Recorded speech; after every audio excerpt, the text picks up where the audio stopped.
Every day, SDPB connects South Dakotans with stories that inform, inspire, and bring us together. SDPB, good, useful, and full of wonder.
SDPB is your home for fact-based journalism, connecting South Dakotans with news they can trust and stories that matter. Good, useful, and full of wonder. SDPB.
From children's programs to in-depth documentaries, SDPB sparks curiosity and lifelong learning in every South Dakotan.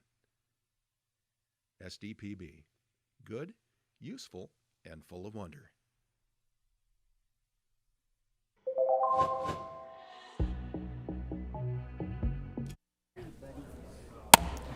Good morning, everybody. House State Affairs will now please come to order. I'd ask everyone to please take a seat, have your phones turned to silent. If you plan on testifying today, please make sure to sign in at the back of the room. If you're testifying and you have handouts, please have the pages, distribute them to committee members. Lobbyists, please make sure you're wearing a badge and the badge is clearly visible. If you're testifying today and you're wearing a cowboy hat, please remove it when you come and testify. I know it's Boots and Spurs Day here in the legislature for some, so welcome to those joining us online. If you need to contact us, our committee contact information can be found on the LRC website. Our email address is housestateaffairs@sdlegislature.gov. Finally, a reminder that all testimony and all questions should be addressed through the chair. At this time, I would ask the secretary to please call the roll. Representatives Baumüller. Here. Emery. Here. Gosh. Here. Hanson. Here. Healy. Here. Heineman. Jameson.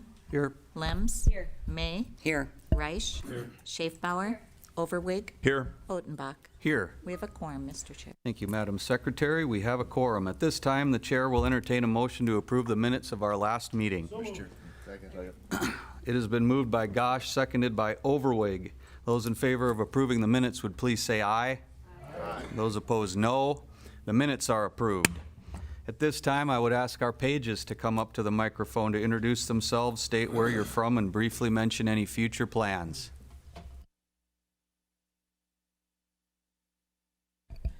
Hi, I'm Lily Sortland. I'm from Rapid City Central, and I plan on pursuing engineering after high school. Thank you.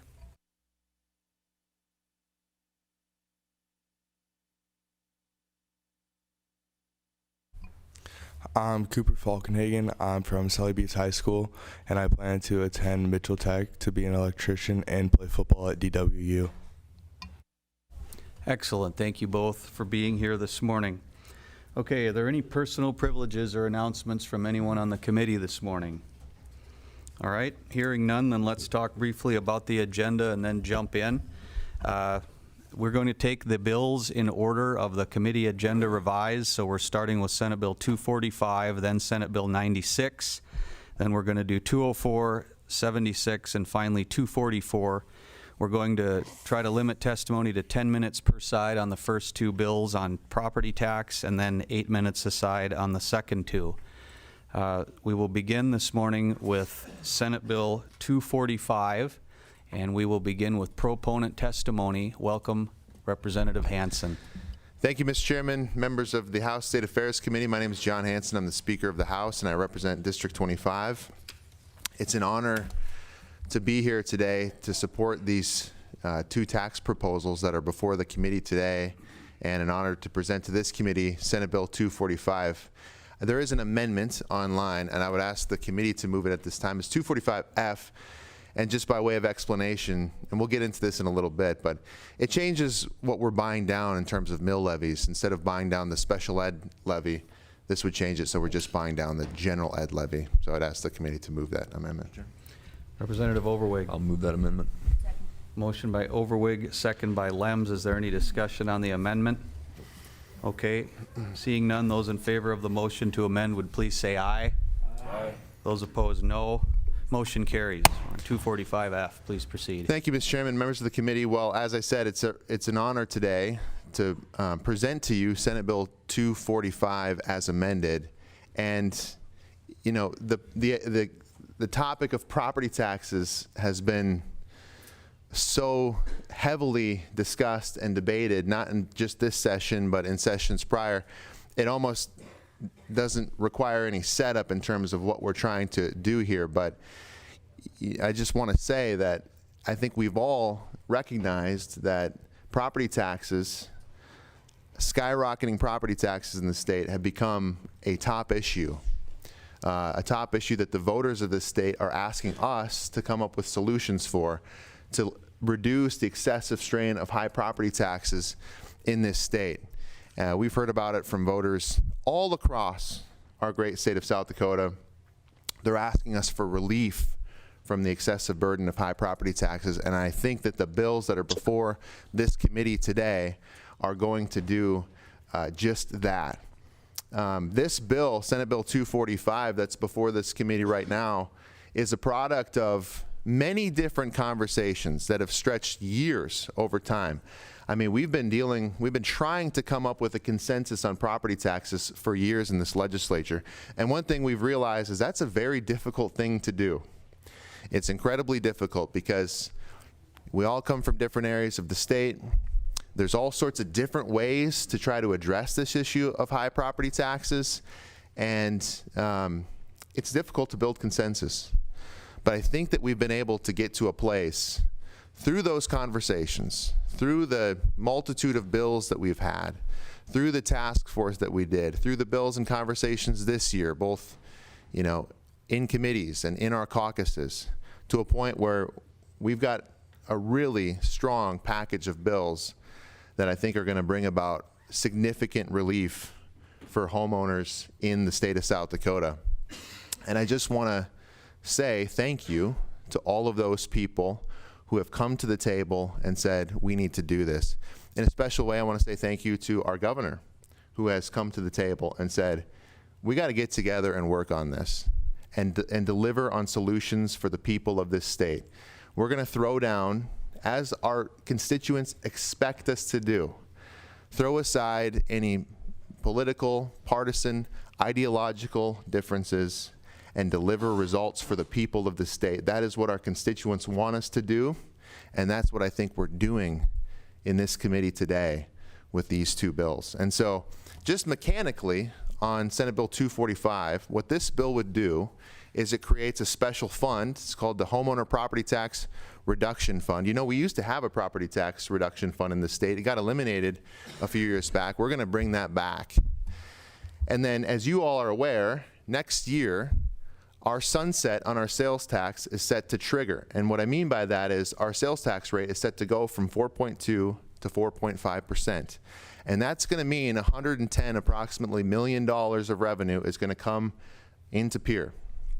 Now, just personally, at the time that we did that sales tax cut, I wanted to make it permanent. The next year we tried to make it permanent. We couldn't make it permanent. Even this year we tried to make it permanent. We couldn't make it permanent.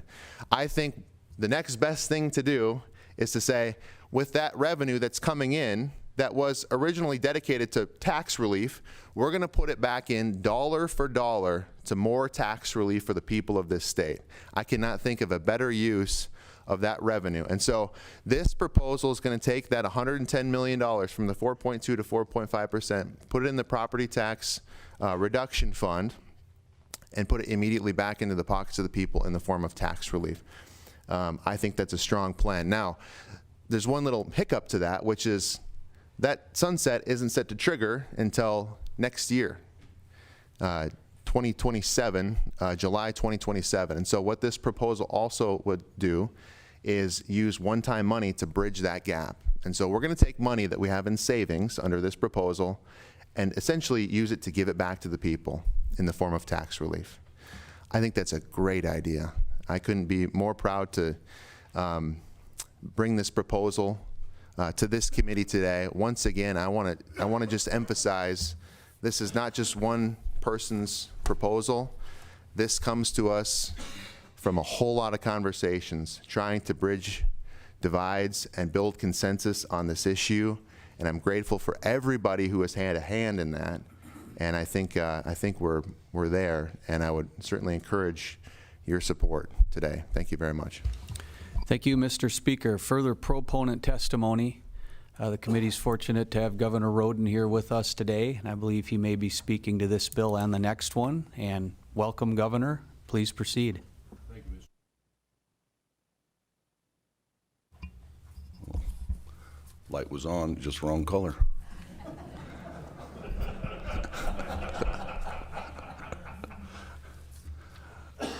Mr. Chairman, members of the committee, I am Governor Larry Roden. South Dakota deserve a meaningful relief to deserve a real relief from the squeeze of rising property taxes. Thankfully, ladies and gentlemen, I believe we have the plan to deliver it. I work with the members of leadership in both chambers, including several of you in this room, to put this plan together. This relief should be felt in both the short term and the long term. It should be realized for all South Dakota homeowners and targeted even more to those that were hit the hardest with rising taxes. And it should also make property taxes more predictable and transparent for South Dakotans. The bill we're currently on, Senate Bill 245, is Speaker Hansen's bill. And let's be clear, it has my full support. Next up, you'll debate Senate Bill 96. That's about giving homeowners in each county the option to reduce their own property taxes. These two bills add up to the largest property tax reduction in our state's history. Let me repeat that. The two together represent the largest property tax cut in our state's history. Approximately $1,200 per household on average. The other bills that are part of this package are coming. I won't speak to those today, but let me say this. This deal is a result of good process. People getting together, setting aside their differences, setting aside their politics, and looking out for the people of South Dakota. And I was proud to be part of those conversations. We do a lot of things right in South Dakota. South Dakota is the second lowest tax state in the nation, and we have been for a lot of years, either first or second, I think for over 20 years. That's because we keep our taxpayers at the top of mind in South Dakota. South Dakotans deserve tax relief. These bills deliver it.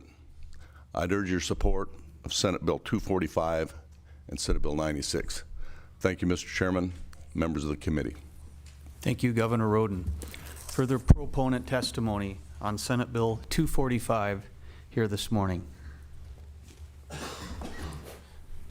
Welcome. Good morning, Mr. Chairman, members of the committee. Nathan Sanderson, I'm the Executive Director of the South Dakota Retailers Association. We've been in front of this committee a number of times talking about property taxes. Using 0.3% for property tax relief is the proposal that we've wanted to do since 2022, and we'd encourage your support. Thank you. Thank you. Further proponent testimony.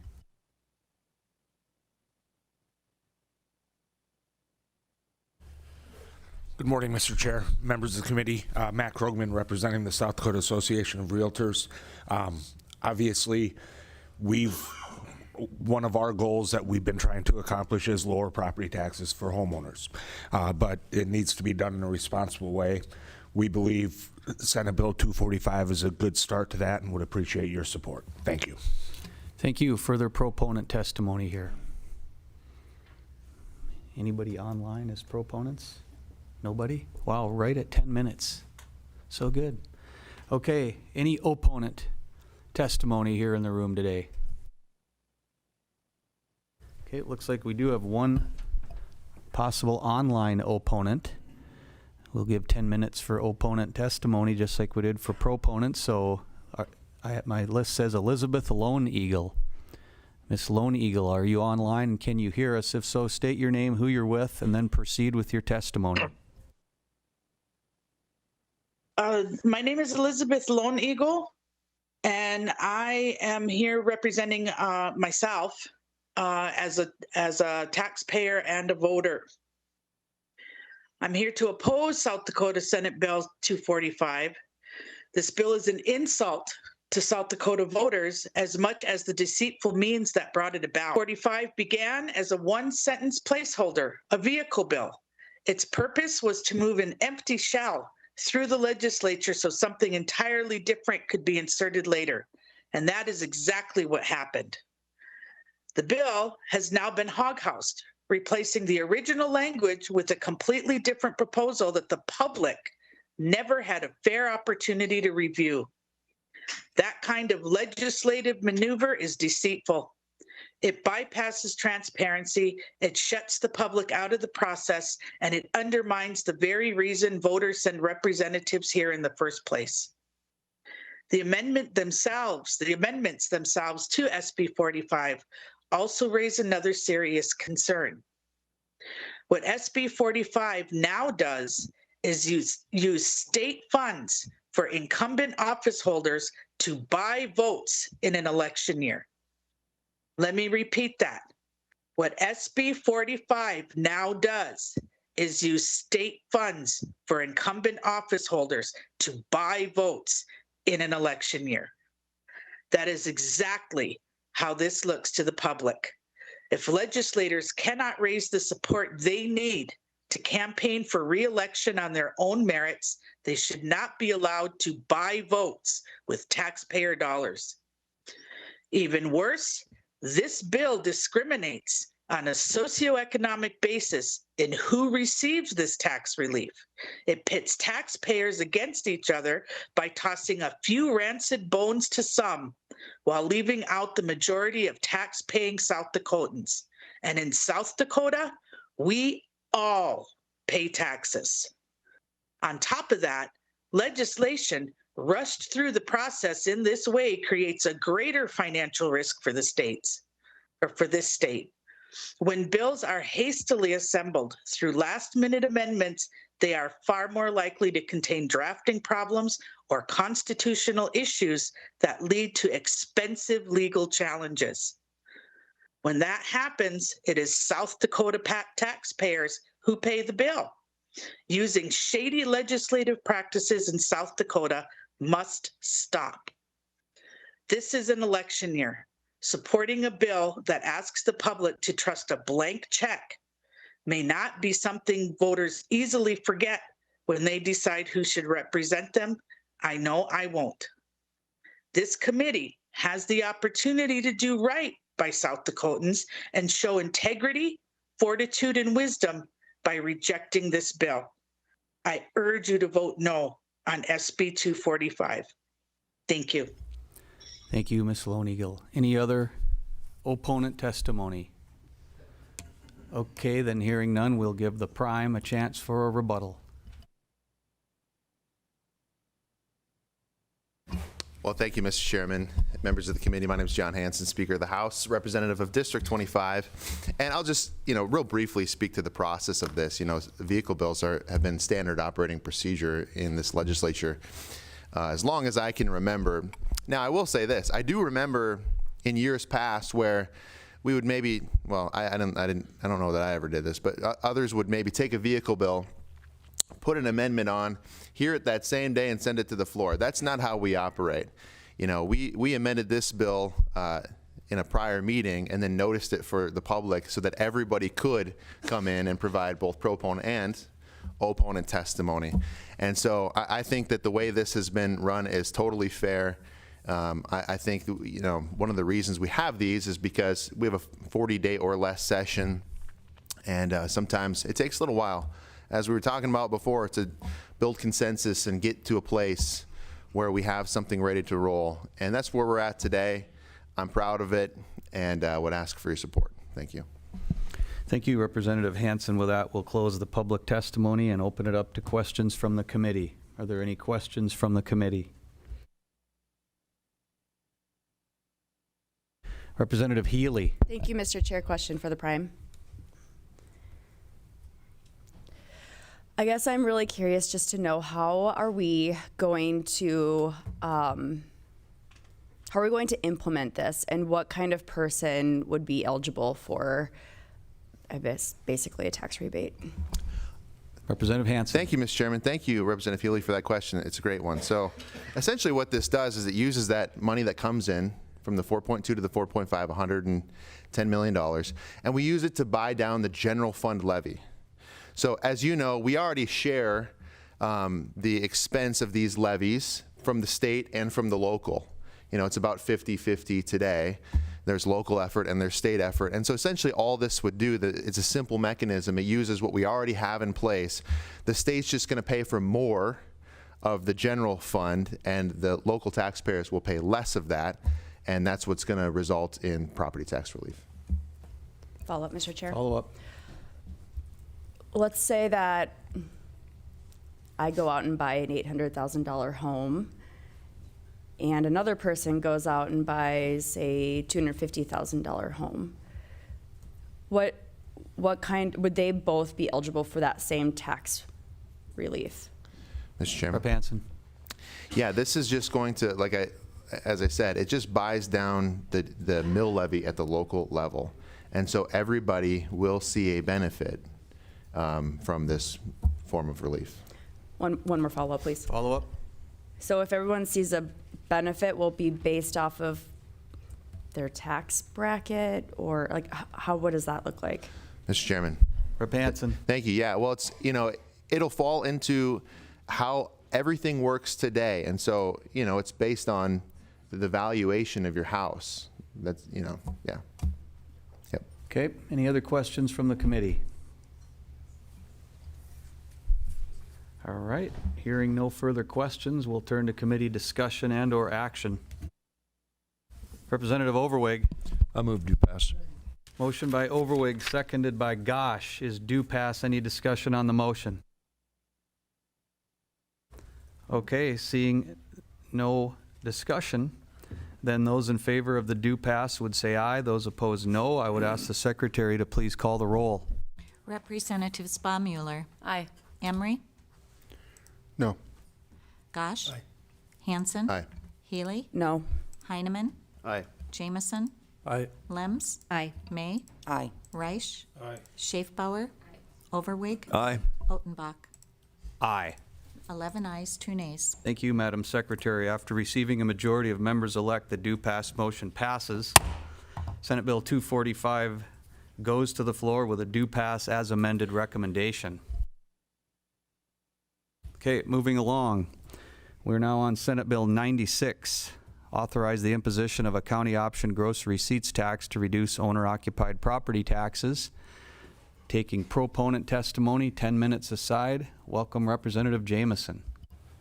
Good morning, and thank you, members of the committee. Greg Jamison, District 12, Sioux Falls. How are you guys? I'm introducing Senate Bill 96.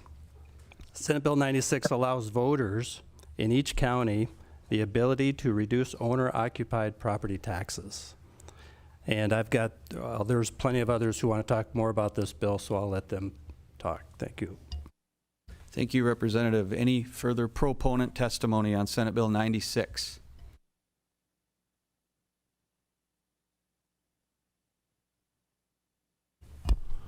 Good morning, Mr. Chair and members of the committee. My name is Jim Terwilliger with the Bureau of Finance and Management. Here today representing Governor Roden on behalf of Senate Bill 96. This legislation has been really almost a year in the making. After last legislative session, we got our heads together to think about different ways to really move the needle on property taxes. And this, combined with the bill that you just heard, I think is a very, very powerful package together.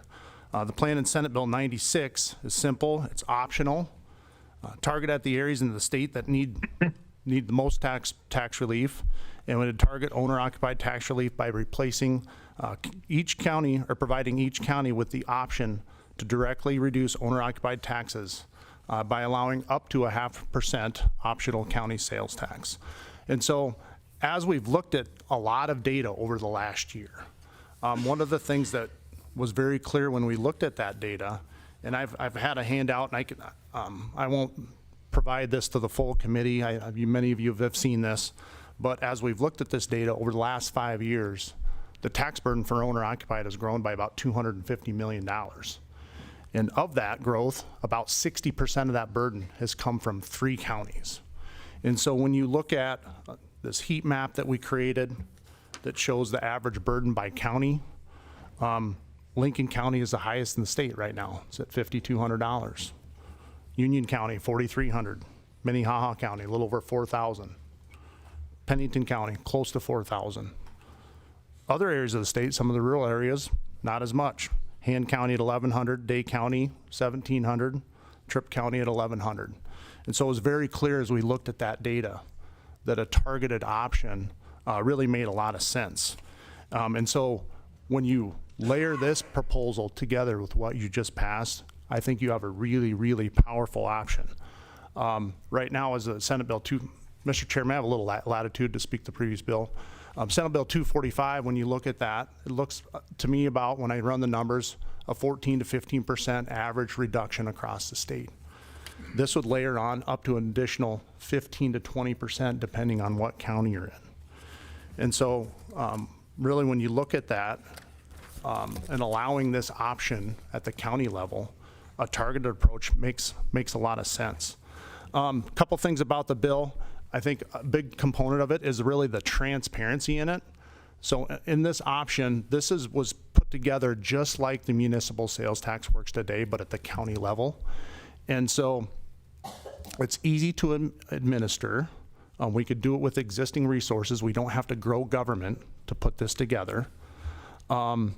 And when the money comes through, there will be a credit on your individual owner-occupied tax bill. And I think that's very important for the longevity to make sure this would not become an additional tax at the end of the day. You would see a credit on your individual property tax bill. One thing that also differentiate a little bit, since this was modeled after, similar to the municipal sales tax, it does not apply to farm machinery purchases. And so it's friendly from the ag sector from that standpoint.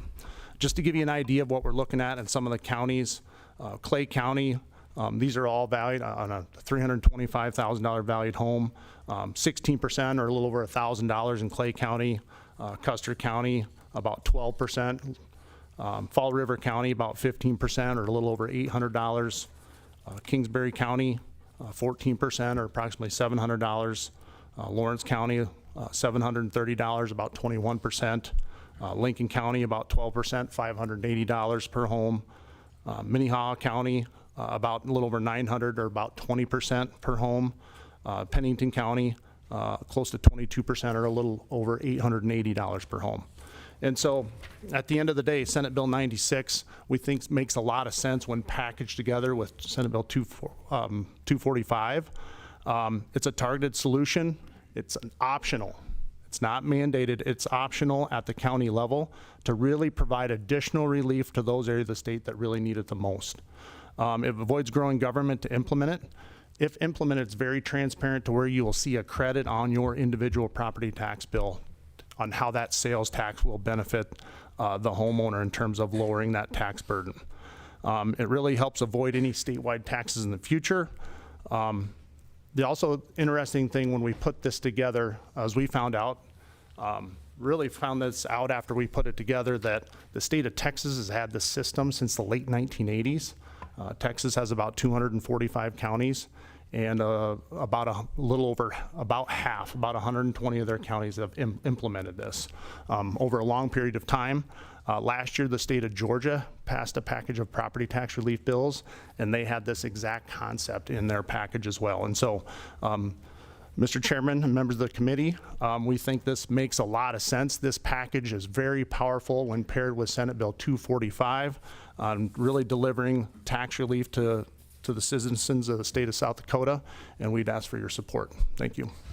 Thank you, Mr. Terwilliger. Any further proponent testimony on Senate Bill 96? Welcome, Mr. Jennings. Thank you, Mr. Chairman. Good morning, Mr. Chairman and members of the committee.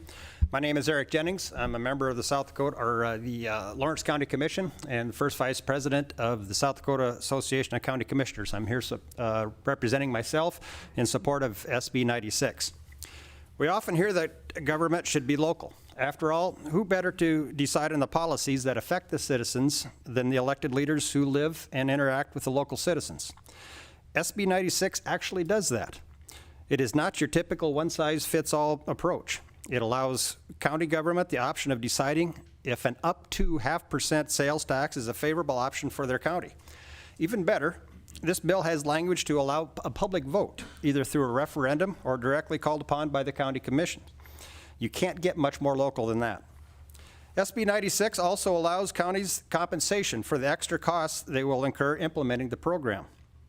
The impacts to the county government for new programs like this are a bit of an unknown.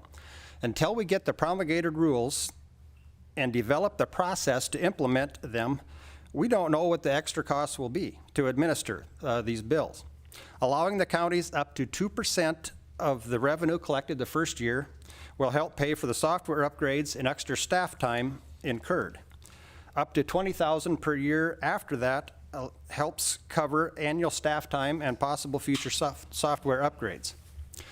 Well, I don't know if this program is the best option for Lawrence, for owner-occupied property tax relief for Lawrence County. I do know that local government or its people are its best ones to decide. I urge your support of SB 96 and give the counties an option for owner-occupied property tax relief. Thank you, and I will stand by for questions. Thank you. Any further proponent testimony? Got a couple minutes remaining. Good morning, Mr. Chair, members of the committee. Eric Erickson with the South Dakota Association of County Commissioners. I think Commissioner Jennings put it well. I believe we have Commissioner Schmidt online. We appreciate the local control aspect of this, where our commissioners can decide what works best for their counties, where this fund is dedicated to just property tax relief. It doesn't provide some of the revenue that we often ask you for, but it does address this issue, and we'd ask for your favorable consideration. Thank you, Mr. Erickson. Further proponent testimony? Minute or so to go. Morning, Chair, members of the committee. Matthew Bogue, registered lobbyist for South Dakota Farm Bureau. Just for the sake of time, me too. Thank you. Further proponent testimony, SB 96. Okay. Online, it looks like we have James Schmidt. Sir, can you hear us? If so, state your name, who you're with, and please proceed. You got about a minute remaining. Mr. Chairman, members of the committee, my name is Jim Schmidt. I'm a Lincoln County Commissioner, and I also want to address the committee with the this option of having a sales tax. Does three things. You've heard it over. It's a local control issue. It is targeted only for property tax relief. And the other thing that I like about it, it's sustainability, so that it will continue on and on. And that's, I don't try to be redundant, but Lincoln County is certainly looking for some means to lower its property taxes. We don't like the label of having the highest taxes in the state, but then we're the fastest growing county in the state as well. So I urge you to pass this particular measure and combine that with what the governor has previously stated so that we can get on with this property tax issue and put this behind us. Thank you. Thank you, sir. Any other proponents here in the room? If not, okay, we'll close the taking of proponents. Are there any opponents here?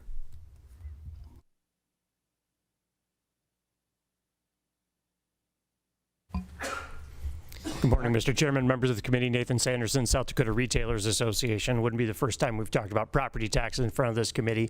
I also think that it's fair to say that this is the kind of policy conversation where reasonable minds can disagree. And our board of directors has talked about this a lot over the last number of years. And as you heard previously in our support for the 0.3% offset, if you will, for property taxes, we think that this is half a step too far. It's a brand new tax at the county level. We're going to go from what is currently a 4.2% sales tax rate to a 5% sales tax rate in a number of counties. I think that it absolutely is true that there are certainly some counties that are going to implement this and others are not. I also think that it's true that for those individuals in rural counties, this is going to mean that they are subsidizing a portion of owner-occupied property taxes in the counties where this is implemented. I think that's absolutely likely to happen. Now, we can decide whether that's a policy decision we want to make or not, but I really do think that that's likely to happen. Again, we've talked about this a number of times. We think that 245 is the way to go and would urge you to oppose Senate Bill 96. Thank you. Thank you. Any other opponent testimony?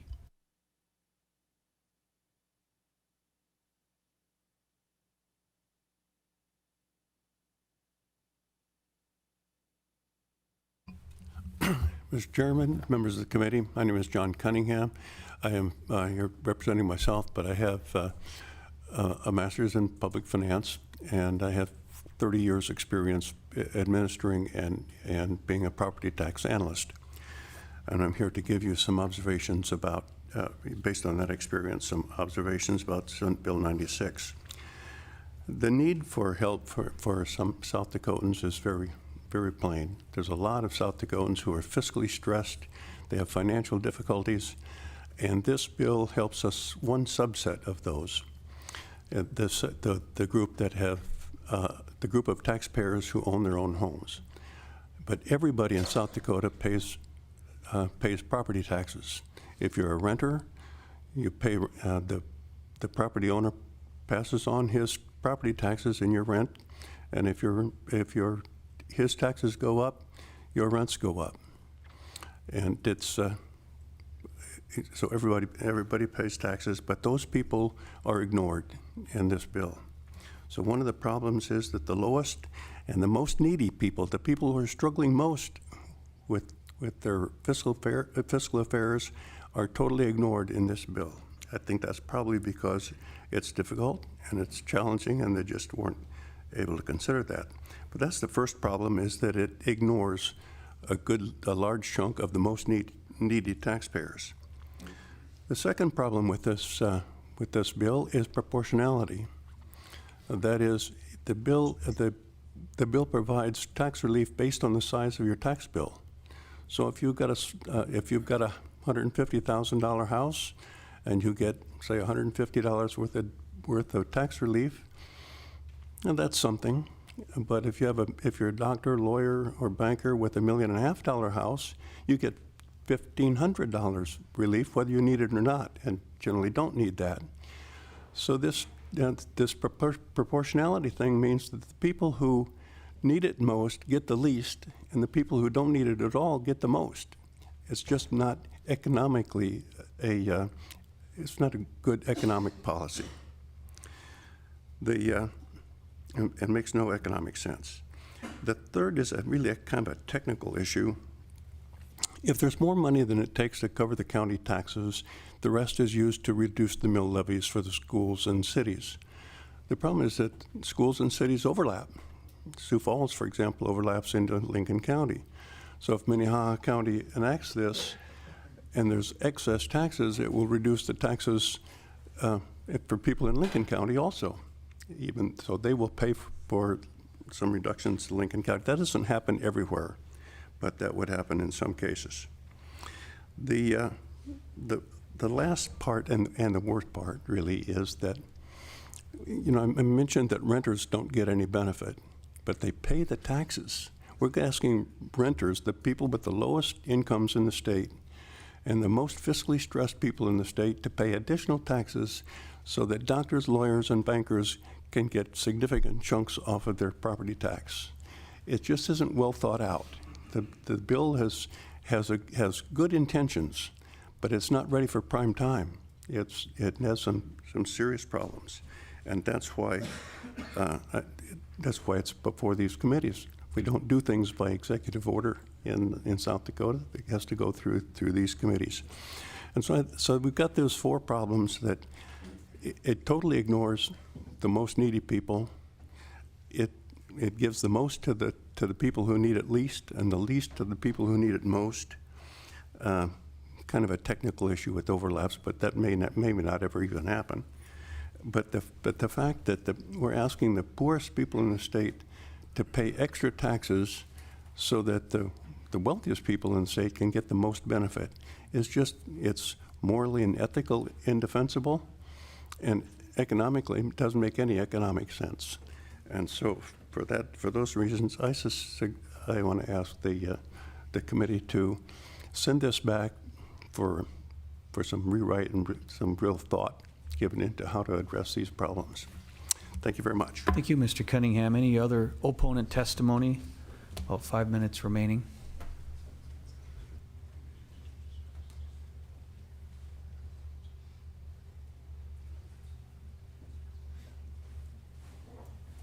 Do we have any opponents online? Nobody? Okay, well, then we will give, hearing no further opponent testimony, we can give the prime, whoever they wish, a chance for a rebuttal. Go ahead, Mr. Terwilliger.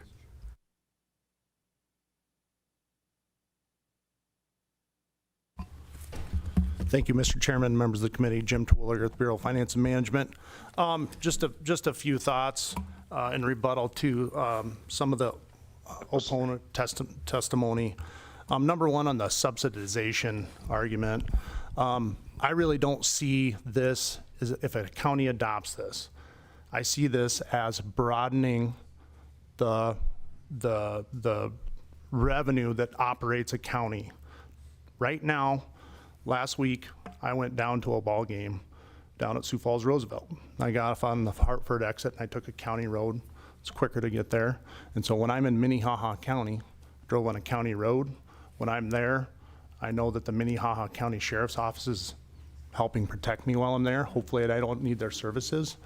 But right now, the vast majority of the county expenses, any county, are falling on the backs of property taxpayers in that county. And when anybody comes and visits that county, they're using those services. Why shouldn't they contribute just a little bit? And so this just diversifies that revenue source for a county. It's optional. And so the subsidization argument just doesn't really hold any water with me. I just see that people that come use those services, a consumption-based tax is a user tax. And so when you come and visit and you spend money there, you should help pay for some of those services. That makes a lot of sense to me. There is really no technical issue. The way this bill is drafted, it eliminates the county consolidated levy for owner-occupied first. If there's any additional revenue above and beyond that, it actually spills over to commercial and agriculture property tax relief as well.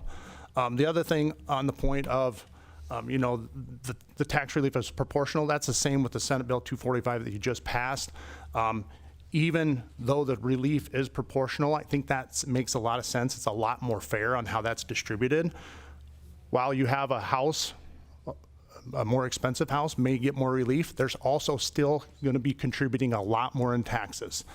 And I would also note that over the last 5 years, if you look at this graph, it shows the growth in owner-occupied valuations over 5 years.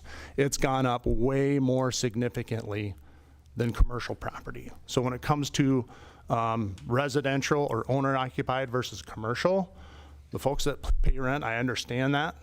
Those valuations have simply not gone up as fast, and that burden has not hit as much as it has in owner-occupied. This is a targeted plan. It's optional at the county level. I'd ask for your support. Thank you. Thank you. With that, we'll close the public testimony and turn it over to questions from the committee. Representative Emery. Ms. Terwilliger. So can you, I guess, just walk me through how this will benefit my district, as small as it is? I mean, we have a large land base in District 26, but we don't have a large population of people. So how will this benefit my district? Mr. Terwilliger. Representative Emery, so what's an example of a county that's in your district? What would be the best example? Chad, Millette, Jones County. Okay, so let's go with Jones County.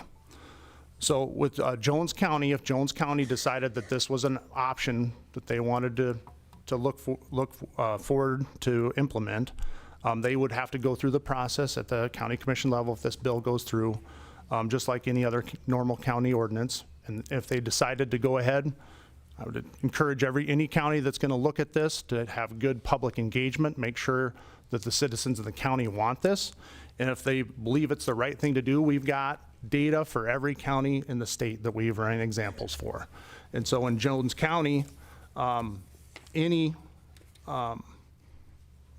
1 second here, Jones County, we have information on the taxable sales in Jones County. And so if they wanted to implement this, they would go through that process to implement it, work with the Department of Revenue. And in Jones County, just give me 1 second. Based on the data that we have put together, Jones County could generate up to about $175,000 from this, and it could provide up to about $820 of owner-occupied relief, or that's about 15% in Jones County based on the numbers that we ran. And so you'd have to implement it in conjunction with the Department of Revenue. And so then those funds would come in and then remitted back to the county to provide that property tax relief on your owner-occupied property tax bill. Okay, just a follow-up. Follow-up? So specifically, I guess what I'm getting at is a lot of the constituents in my district talk about that, there isn't a lot of $325,000 homes in my district. So owning occupied really isn't a huge issue. It's more of an issue of how do we continue to support our roads? How do we continue to support our local school districts? And how does that directly affect those areas with this proposal. Mr. Chair, so in terms of, I think the beauty of this proposal, it's an option. It's not going to be for every county in the state.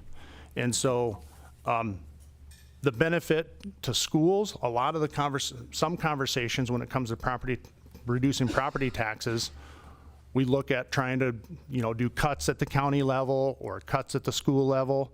This doesn't go that direction, right? And so I think these proposals together prevents drastic cuts to schools and or county budgets and provides a different mechanism by which to address this issue. I think that's the benefit. Representative Healy. Thank you, Mr. Chair. Just a follow-up question to that too. So how have numbers been ran or projected to show how much money an average South Dakotan would have to spend to actually get to that amount of savings for each county? Mr. Chair. Mr. Terwilliger. Can you clarify that? Yes, sure. How much money would an average South Dakotan have to spend in order for us to actually get to the amount for this property tax relief? Do we know that by county? Has it been projected? Mr. Terwilliger. Sure. So I think the question is if a county implements this, how much would maybe an average person or a household spend versus the tax savings? Is that kind of the question? Yeah, so I've actually looked at that to some extent. And so on average across the state, and again, this is county by county, it's a little bit different, but on average, it's about $660 savings. I've looked at my personal situation. Of course, I've got 2 large boys that probably consume more than others, but so I may be a little bit bigger than average, but for me, I've looked at it, and with an additional half cent would be about $160 for me on an annual basis. And if I saved $660, that's still a net $500 savings to me as a homeowner. Okay, Representative Heineman. Thank you, Mr. Chair, Mr. Twilliger. For the counties that do implement this tax, okay, if consumer spending drops, like say during a recession, how do you suppose the counties are going to maintain that amount of property tax relief that they're expecting? Mr. Terwilliger. Mr. Chair, that's a good question, Representative. And, each county, and depending on their situation, we'll have to look at that a little bit differently. So it'll be a little bit different management on the cash flow for the county. The benefit with having a sales tax revenue source would be it would be coming in on a monthly basis. Property taxes typically only come in twice a year, and so there'll be some benefits on the cash flow to where you have some more frequent funds coming in. For some of the smaller counties, you may want some, if they're going to look at implementing it, that you may need some experience in terms of how much sales tax revenue is going to come in. It's possible that it could be a little bit more volatile with the economic cycle, but as you know, we have a very broad-based sales tax that is pretty immune to economic cycles. We've only had a handful of years where we've seen actual sales tax go down in the state, and so I think it would be a pretty stable revenue source for the counties. Follow up? So it's your opinion that they wouldn't take from other sources in their budget to be able to subsidize that tax relief that people were expecting? No, I don't think there'd be an expectation that would have to be subsidized with other county revenues. Not at all. Further questions from the committee. Rep. Jameson. For Mr. Twilliger, could you walk through, Mr. Chairman, could you walk through the process, saying a city like Sioux Falls, who has 2 counties, and the municipality straddles 2 counties, I guess Pierre and maybe Fort Pierre are the same, maybe there's others, but in a city like Sioux Falls, for instance, one county decides to implement it, the other county does not. I think you did some math equations on how some of this might lay out for an instant like that. Say Minnehaha County implements this tax, Lincoln does not. How did you proportionalize some of those numbers to equate the revenue generated for Minnehaha County? Mr. Terwilliger. Yes, thank you, Mr. Chair. Good question, Representative Jameson. And so, yeah, since the city of Sioux Falls spans both Minnehaha and Lincoln County, you know, when we looked at those estimates, right now, based on how the taxes are generally collected, the majority of the city of Sioux Falls, we know how much taxable sales comes in with the city of Sioux Falls. We had to kind of allocate that Lincoln and versus Lincoln and Minnehaha County. And so essentially is what we did is we took a kind of a pro rata share of the population in Minnehaha versus Lincoln County to come up with how much we would allocate to each one to come up with those estimates. That's the best mechanism that we could do to come up with that. And so, I mean, and then outside of a municipal border, we also had to kind of do a pro rata share of the taxes that are occur outside the border of a municipality and then allocate those. And so that one was a little bit tricky, but we did the best with the data that we have. You know, I would venture to say, you know, when you think, everybody thinks about sales tax and you think about, hey, where do you go shop? But there's a lot more than that when it comes to sales taxes. You know, think about the sales and use tax when it comes to any construction or building activity. You know, some of the growth that you're seeing in the southern part of Sioux Falls and Lincoln County. You also think about, you know, stuff along the interstate and so on and so forth. And so there's more than just the retail part of it. There's a lot of services as well. And so that's how we came up with that. We thought a lot about if one county, either Lincoln or Minnehaha, would go first, we would encourage them to work together.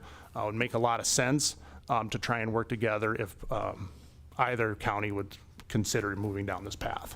And we'd help bridge the gap on that as well. Representative Lems. Thank you, Mr. Chair, for the prime. So I live in Lincoln County, arguably one of the top counties affected by this issue. And, you know, Representative Jameson and I are in this kind of together here today as far as our districts and overlapping and all of that. But getting back to the county itself, so how this can be implemented, if I understand it from the bill, is it comes to your county. Obviously the county, you know, we always have public notice and agendas posted and all of that, so there's going to be some public input. So the county can make the decision themselves, the county commission can have a vote, or they can refer it to the people, or there can be an initiative. Can you walk through those three different options? Mr. Chair. Mr. Williger. Yeah, thank you, Representative Lems. Good question, and I think you answered your question. It can be enacted through the normal county process. There was an amendment put on the bill to clarify that there can't be an emergency clause with it, so it has to go through the normal process with a first reading. There's got to be a public input, and so that would be a resolution through the normal county process that it can be implemented. It can be referred to a public vote by the county commission, and if the county commission doesn't want to move forward, there's also a provision that the citizens can initiate it to put it for a public vote as well. So you're spot on. Representative Gosh. Thank you, Mr. Chair. And I've got a couple of questions for you, both pertaining to similar issues. Believe it or not, there are more towns in South Dakota than Sioux Falls, so I'd like to talk about them just for a little bit if I can. So when we talk about ordering things online, is that geo-tracked? If I cross the border of Walworth County into Potter County and order my stuff, or is that on delivery? Mr. Chair. Williger. Good question. So the tax liability is where those goods are delivered. And so, you know, if you're in, Potter County, Walworth County, up in your part of the world, and, you know, you order things from your favorite retailer that gets delivered to your house, where those products are delivered, that's where that tax liability lies. Does that make sense? Follow up? So if I were to, a little product placement here, order from Schlachter Lumber down in Gettysburg, go pay the bill, and then they deliver the lumber to my house by Glenham, then they have to charge me the Walworth County sales tax. Mr. Terwilliger. Mr. Chair, that is correct. Representative Schaefer-Bauer. Thank you, Mr. Chair, for Mr. Twilliger. Can you just clarify for me, how is the tax rebate calculated? Is it a percentage? Is it a flat rate? Is it based on the mill levy? Can you just clarify that for me, please? Mr. Terwilliger. Mr. Chair, yeah, good question. And so the way it's set up in the bill, the goal is to eliminate the county consolidated levy, and so it's based on the levy, and so it'd be proportional, very similar on to Senate Bill 245, where it buys down the levy, and a similar concept, it would be proportional. So it's targeted to provide a credit against the county consolidated levy for owner-occupied homes. And so the sales tax would come in, they'd provide that credit against your property taxes, and so it'd be proportional against the county consolidated levy. Any other questions? Okay. Then we'll get you out of the hot seat, close the questions, and move on to discussion and/or action. Representative Gosh. I'll move to pass. Motion by Gosh, seconded by Hanson, is due pass. Any discussion on the due pass motion?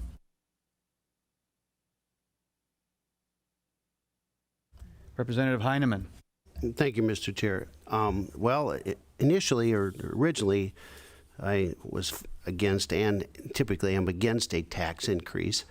But I think the efforts that have been put into this are worth noting. I do. The one thing that I have trouble getting over is the issue of a new tax, that we're implementing something new. Yes, it's referred to it's an option. I get that. That's great. But for the rural areas, I think we're kind of struggling a little bit. But in the interest of helping this process along, I'm going to support this. So I would urge you to pass. Thank you. Any other discussion on the due pass motion? Representative Healy. Thank you, Mr. Chair. Well, I just don't love the idea of shifting a burden onto other taxpayers. So I won't be supporting this today. I know we need a solution. I want to solve this problem, but for me, it's really difficult to vote yes on a bill that shifts the burden onto other folks who don't own homes. And so for that reason, I won't be voting yes today. Any further discussion? Oh, Representative Reich. Thank you, Mr. Chair. Well, originally when I heard about this bill a couple months ago or whatever, I thought, well, this isn't going to do anything for the small counties, and I represent some rural counties, but when you really dig into the details, it does provide substantial relief, even to little rural counties like from where I live in. And I think it's one thing that hasn't been talked about as far as the sales tax, and it's optional, is that other people pay. Not just South Dakotans pay. Everybody that drives through here pays. Everybody that buys something. And tourism's a huge industry. We haven't talked about all the sales tax that could be generated by people outside South Dakota. And they're going to help us pay our property taxes down. So I think it's a good bill. Thank you. Representative Jameson. I just wanted to add, as a member of the Property Tax Task Force that met through the summer, we analyzed and looked at a lot of options and potential ways to reduce property taxes. And what we learned maybe after that was that we couldn't cut our way to the answer. There just wasn't enough appetite for it. And then also we learned that the counties are in a unique position with their no taxing structure. So the municipalities have the ability to use revenues for property taxes, offset them if they wanted. The state, of course, with the sales tax that they collect. The counties were always the misfits, in my opinion. And I think this shores that up and as well provides the relief to specific counties who need it and want it, and lets the voters decide.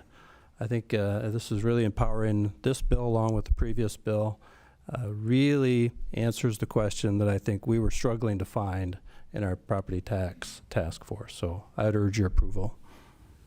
Thank you, Representative Jameson. Any further discussion? Okay. Then hearing none, the motion is due pass on Senate Bill 96. Those in favor of due pass will say aye. Those opposed, no. The Secretary would please call the roll. Representative Spa Mueller. Aye. Emery. Aye. Gosh. Hanson. Aye. Healy. No. Heineman. Aye. Jamison. Aye. Lems. Aye. May. Aye. Reich. Aye. Schaefbauer. Aye. Overwig. Aye. Otenbach. Aye. 12 ayes, 1 nay. Thank you, Madam Secretary. After receiving a majority of members-elect, the do pass motion passes. Senate Bill 96 goes to the floor with a do pass recommendation. Moving right along, as the clock is going fast, we've got about an hour to go and a couple major bills to cover. Let's start with Senate Bill 204. Try to do 8 minutes aside on that. Revise certain criteria for loans from the South Dakota Housing Infrastructure Fund. Proponent testimony. Welcome, Representative Goodwin. Good morning, Mr. Chair and friends and colleagues of the State Affairs Committee. I'm Representative Tim Goodwin, and I come from District 30. South Dakota suffers from a severe shortage of affordable housing. The lack of affordable housing is a barrier to young families striving to achieve the American dream of owning a home. It is an impediment to business seeking to recruit and retain workers, and is a strain on our local government struggling to provide critical services for housing development without raising taxes and fees. To help alleviate the affordable housing crisis, the South Dakota legislature created a housing infrastructure fund in 2023. This fund, which was administered by the South Dakota Housing Development Authority, provides loans and grants for public infrastructure projects and for necessary for housing development, including roads, streetlights, water, sewer systems. The loans and grants help defray, like Paul Harvey said, page 2, the cost of constructing and financing these projects, which reduces the overall cost of housing. The past 2 years, the Housing Development Authority has distributed more than $132 million in loans and grants for housing infrastructure projects. These funds have helped finance the construction of more than $423 million in housing infrastructure projects and enabled development of 7,360 single-family lots and 5,754 multifamily units in rural and urban areas throughout the state. This is excellent return on our investment. House Bill 204 increases the amount of South Dakota Housing Development Authority can loan for housing infrastructure projects from 1/3 of the total cost of the infrastructure project to 50% of the total cost. Increasing limit on these loans will put more money into the work for our communities and help alleviate our housing shortage. Governor Roden has often said that we must invest in our future of our state. That's exactly what we did when the legislature created the Housing Infrastructure Fund. The availability of affordable housing is vital to the continued growth and prosperity of our state. Currently, we still have a severe shortage of affordable housing. We can't solve that problem overnight. We must continue to invest in projects that expand the supply of affordable housing, expand the supply, excuse me. The Housing Infrastructure Fund is a strategic investment towards that end. And that's my initial testimony. I'll stand by for questions or rebuttal. Thank you, Representative. Further proponent testimony on Senate Bill 204. Welcome, sir. Please introduce yourself and give us your testimony. Thank you, Mr. Chair, members of the committee. Tobin Morris, Managing Director with Collier Securities. We represent multiple communities throughout the state. For the past 3 years, myself and my team have worked directly with Director Olson at South Dakota Housing to help administer the grant and the loan funds. Approximately, we have worked on close to well over 32 projects representing about $52 million. That represents close to a total of about $200 million in total project costs throughout the state, which would then go into about 2,600 multifamily units and close to about 3,000 single family. So we've been quite busy. And I can tell you that the grant funds have been a great catalyst, but there's still more work to do. There's still communities that still need these funds, and the proposal to go from 33 to 50% is going to have a direct, phenomenal impact in terms of the carrying costs. What has happened is we are seeing as it's when a developer is borrowing, we use the TIF as a mechanism to collateralize that. Within the TIF, interest expense is a component that goes into that. A developer's carrying costs right now are 7%. We reduce that to 2%. That directly impacts the life of the TIF. Not only that, we see that, and I'm going in a very mathematical basis, but this is why the 33 to 50% is so important, because the more you can reduce those carrying costs, the more you reduce the risk, and the more that we'll be able to build out. Maybe it's 8 lots in Lake Preston. We've seen Lake Norden where we went and had 17 lots, and now the developer's coming back to add an additional 20. And that what has happened is the original grant was a catalyst. Now they're coming back looking for the loan. The loan offsets the risk. Another thing that we've stepped into and develop a plan is when a developer develops, they deploy their money within their development, but it still takes major trunk lines, major infrastructure to get to that.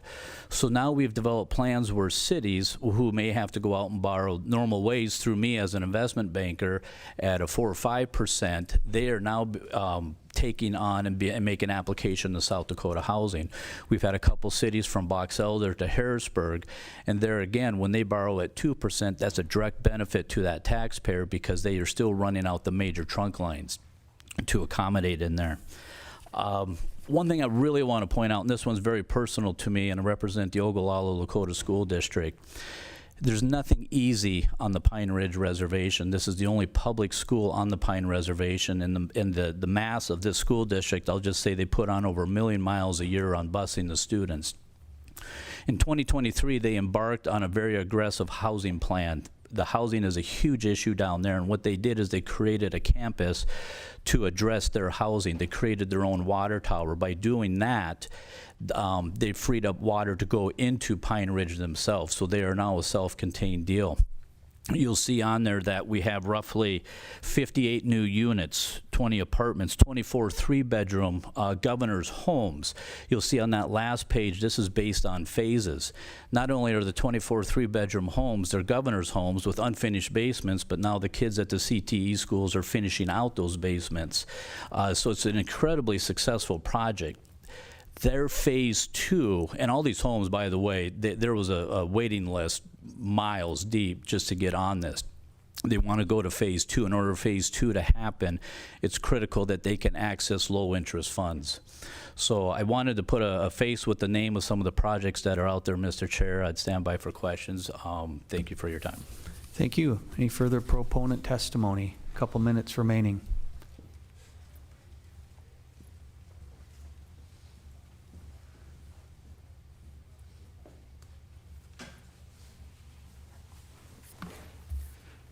Mr. Chair, members of the committee, my name is Julie Johnson. I'm a lawyer from near Aberdeen, and I represent the group called Homes for South Dakota. It is a coalition of all of the nonprofit housing entities across South Dakota. We are very proud supporters of the entire Housing Infrastructure Fund, and thank you for your past support. I'm also the resident historian about the creation of the fund. My clients were privileged to participate actively in a summer study on workforce housing in 2021 that led to the creation of the fund in both 2022 and 2023. They helped create the mechanism and worked proudly with the Housing Development Authority on the implementation of it. By the way, you have a very capable Housing Development Authority in South Dakota, and you can be proud of their work. They have the skills to do this kinds of work. I call this bill the Housing Infrastructure Fund Improvement Bill. This does help deploy more of the resources to places all over the state that still have housing needs and need these funds. Toby told you most of the story. We can go on for a great deal of time on this topic. I know you don't have all of that time today. I'll be happy to provide myself or my clients to you if you need additional information as you navigate this issue in the House. Thank you for your favorable consideration. Thank you. Thank you, Ms. Johnson. Further proponent testimony? About a minute remaining. Good morning, Mr. Chair, members of the committee. My name is Tim Doherty. I'm a registered lobbyist for the South Dakota Home Builders Association. We support this legislation because it not only creates more opportunities for housing for families throughout South Dakota, especially in rural areas, but it also creates more jobs for trades and professionals throughout the state. And it generates additional revenue for state and local governments in the form of sales tax, contractors' excise tax, and property taxes. The HIF fund represents an extraordinary investment in the future of our state, and we would urge you to support this bill that will create even more opportunities. Thank you. Thank you. Further proponent Me Too type testimony? Good morning, Mr. Chair, members of the committee. Garth Wadsworth with Elevate Rapid City. At the risk of sounding like Ms. Julie Johnson, I do think it's worth keeping in mind how this program came to be. At the time it was conceived of, it included both grant funds and loan funds. And at the time, the limits that were put in place just mirrored the others. So the loans were designed to look like the grants. It would make sense that we would have different limits for funds that are going to be repaid back, right? Anytime we can loan out those funds and charge interest, we get more money into the program, and so we can continue to save folks on housing costs and property taxes moving forward. What has been unintended is, with the 30% limits in place, smaller projects have not been able to realize that gain. They still have to go out and access private market financing. And so the difference between the two hasn't been worth the regulatory burden and the reporting requirements of only 30% of your infrastructure costs. And so what it means is only the large players and larger projects have been able to make use of these funds. If we increase that, we improve the flexibility and make it more available to smaller projects, smaller developers, and smaller contractors. And so we thank you for your support. Thank you. Getting right up against our time, so some brief Me Too's. Proponent testimony. Good morning, Mr. Chair, members of the committee. Matt Krogman, representing the South Dakota Association of Realtors and the Brookings Economic Development Corporation. The previous testifiers covered it very well. We'd appreciate your support. Thank you. Thank you. Final proponents. Good morning, Mr. Chair, members of the committee. My name is Sarah Rankin. I'm the Executive Director of the South Dakota Municipal League. And as all the previous speakers have mentioned, there are many reasons that this tool is one of the most important things that the state has provided for providing affordable housing. So we ask your support. Thank you. Thank you. Further Me Too's.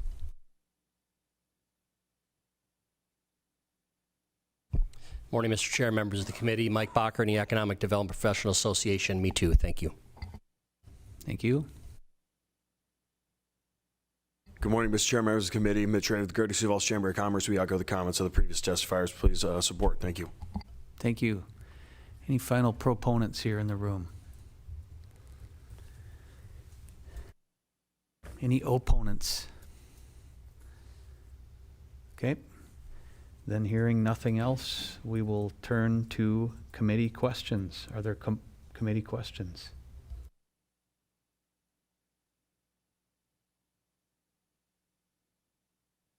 Okay. Then I'll turn it over to committee discussion and or action on Senate Bill 204.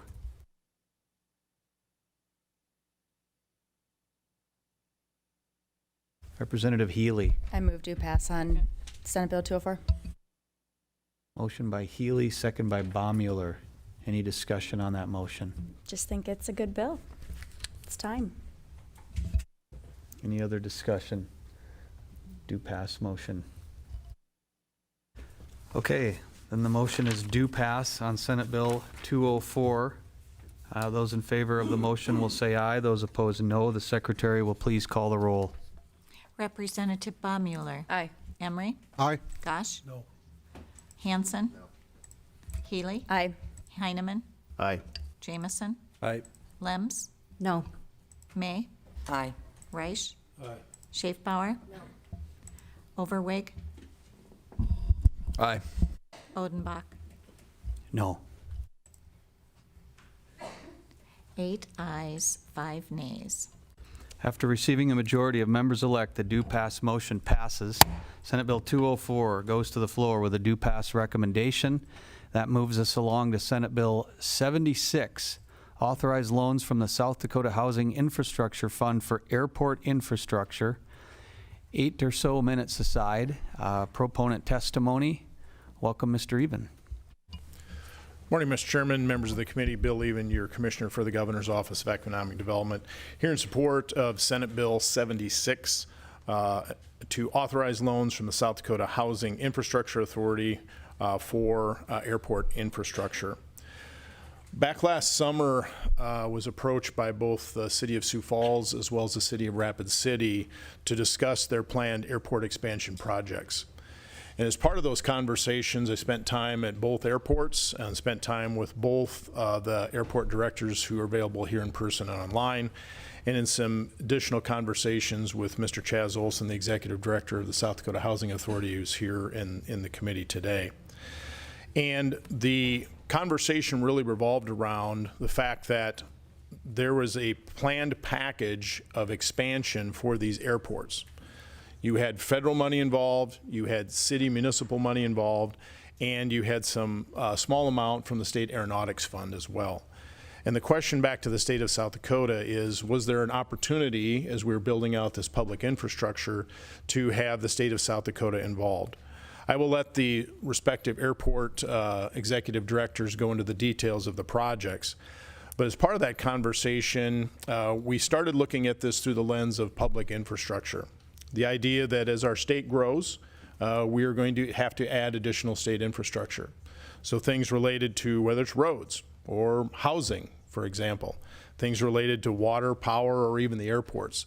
These are facilities that are used by the public, and we felt it was appropriate to use some public funds in the Housing Infrastructure Authority to leverage them on an interim basis as an option for the airports should they choose to borrow money at 2% interest from this fund.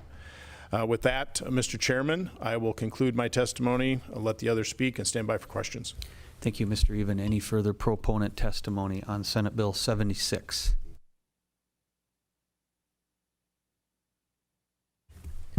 Morning, Mr. Chair and members of the House State Affairs Committee. Jack Kobeck, District 13 out of Sioux Falls. This project has started many years ago. We had a study back in 2023 on all the airport needs in the state of South Dakota. And we had that all developed and the amount of money that those airports needed to improve their passenger count, airplane, taxi runways, et cetera, on down the line. A couple years ago, we got $10 million to appropriate to the airports. 7 airports in the state of South Dakota received that money, Aberdeen being one of them, South Dakota being another one. So that money was used to leverage money from the federal government for grants to help develop those airports and make them better for everybody that wanted to take off from those airports or land at those airports or use those airports for agriculture, for Amazon, for whatever it might be, post office, et cetera. Today we bring forth this bill to help the airports in the Sioux Falls and the Rapid City area. As you know, they do over 96% of the air travel in the state of South Dakota, and with this money they could use that to leverage more federal money to help get their projects that they have got planned to develop these airports into making them the best airports that we can possibly have in the United States and in the state of South Dakota, and it would benefit not only the citizens of the state of South Dakota, but the areas within the places where these airports are located today. I would respectfully ask for your yea vote on Senate Bill 76. Thank you. Thank you, Representative. Any further proponent testimony?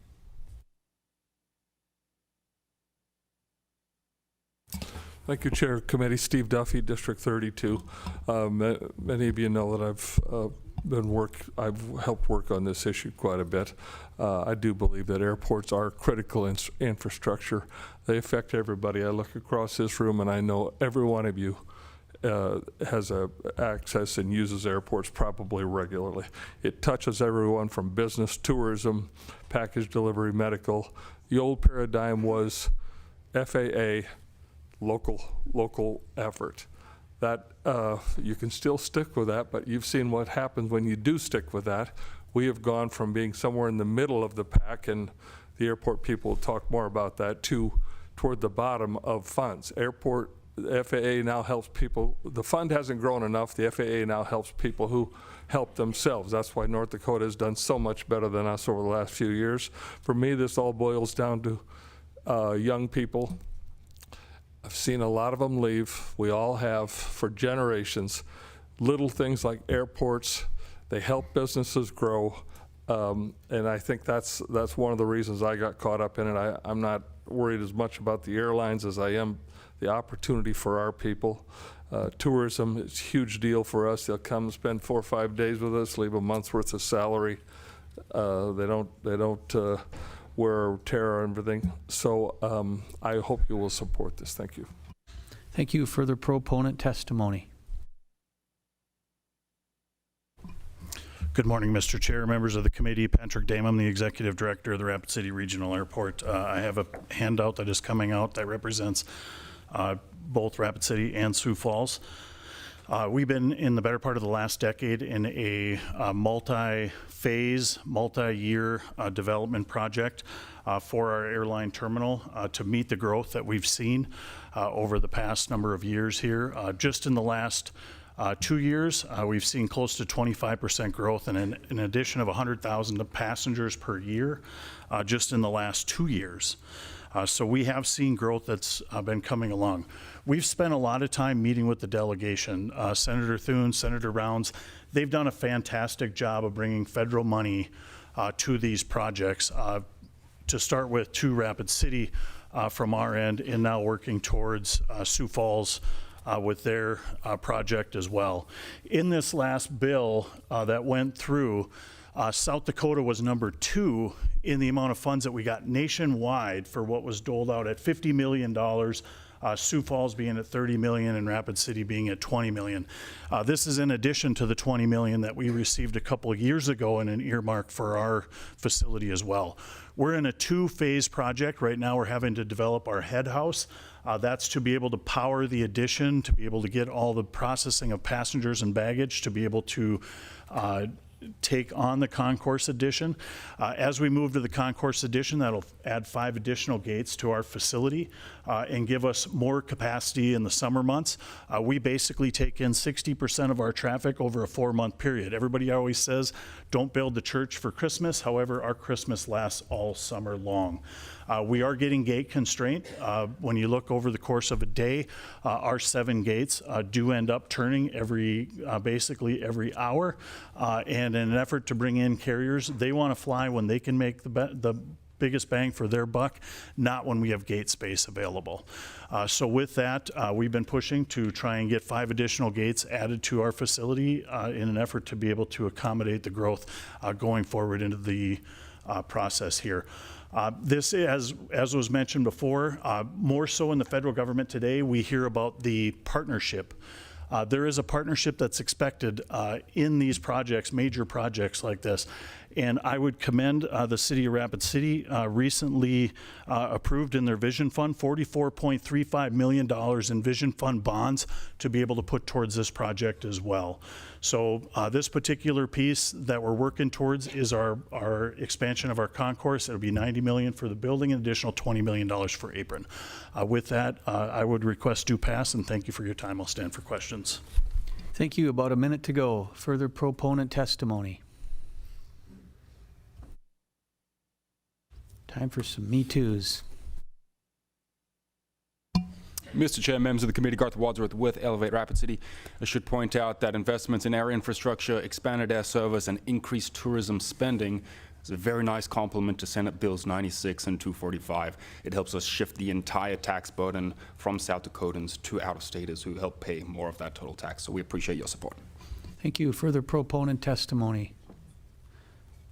Me Too's. Good morning, Mr. Chair, members of the committee, Administrator with the Greater Sioux Falls Chamber of Commerce. This is critical infrastructure. We would urge your support. Thank you. Thank you. Good morning, Mr. Chairman, members of the committee. Ryan Budmar with the South Dakota Chamber of Commerce and Industry. We rise in support. Thank you. Further proponents. Good morning, Mr. Chair, members of the committee. Sarah Rankin, Executive Director of the South Dakota Municipal League, and we too rise in support of this. Thank you. Any other proponents?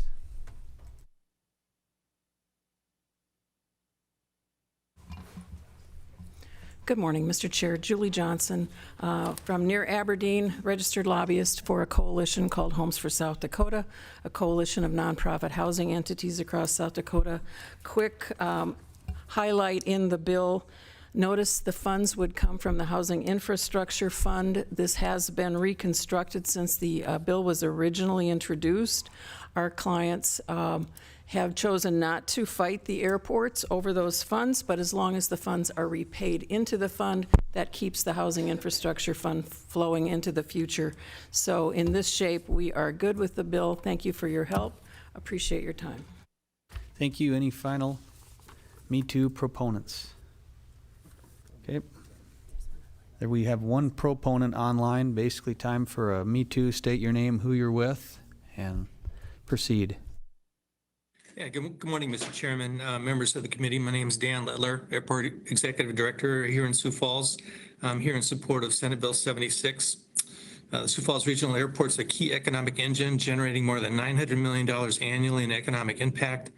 Passenger volumes continue to climb, averaging 3.5% annual growth over 2 decades and nearly 6% in recent years, resulting in record employments. With 63% of South Dakota's commercial air travelers relying on our airport, existing facilities are increasingly strained. To meet current and future demand, we began construction in August of 25 on the first phase of a new concourse and terminal apron, a $70 million investment. Planning is underway for a second phase estimated at $50 million, which will expand seating, enhance concessions, and provide the infrastructure required for an international gate and customs and border protection facility. Senate Bill 76 is a critical component of the funding strategy. A low-interest loan would help us complete this work and accommodate projected growth over the next 15 years. I respectfully request your support of Senate Bill 76 to ensure South Dakota's primary commercial airports can continue to meet the state's transportation and economic needs. Thank you. Thank you, sir. Any final proponents? Oh, there's always one guy right at the end. Come on down. Good morning, Mr. Chairman, members of the committee. Justin Smith, Tourism Coalition of South Dakota. Airports good, travel good, tourism good. Thank you. That's the best testimony of this session. Any final proponents? Okay, turning now to any opponents. Are there any opponents here in the room? And nobody online. No opponents. Okay, then we will close the public testimony and move to committee questions. Any questions from the committee? Representative Jameson. Thank you. Maybe for the prime sponsor, but there was a comment made about money that was used from the Aeronautics Fund to several other airports. Do you have those numbers and or how that money was appropriated? Whoever might be able to answer it.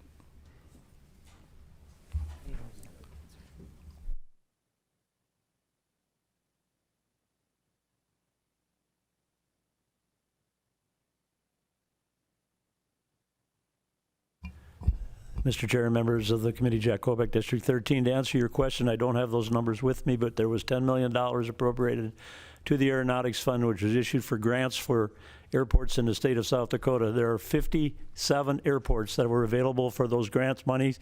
There were 7 of them that applied for that grant money, and that grant money was issued out to those airports to use and leverage federal money to use for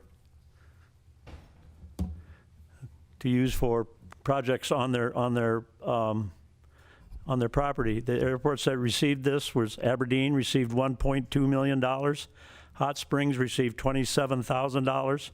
Rapid City received $3,047,126. Sioux Falls received $2,561,801. Spearfish received $1,319,073. Sturgis received $210,000. T received $735,000, and Watertown received $900,000 to use towards filing grants to be, or this money they used it, plus they could use that money to, for grants that they could get from the federal government, and I do not have that information. Thank you. Follow up, Representative Jameson. So did I hear you? Those were grants. So those were dollars essentially given, if you will, appropriated. What we're asking today are loans, right? Representative Kolbeck. Yeah, Jack Kobeck, District 13. Representative Jameson, that is true. Thank you. One more question, if I could. Follow up. For the executive director in Sioux Falls, Dan Littler, the kind of the question is these airport authorities and ability of, the concept of a private entity or a money-making entity. You guys are a taxing authority, but there's no body, there's no person, there's no group of directors or executives who are profiting from the airport, right? Mr. Littler. Yeah, Dan Littler.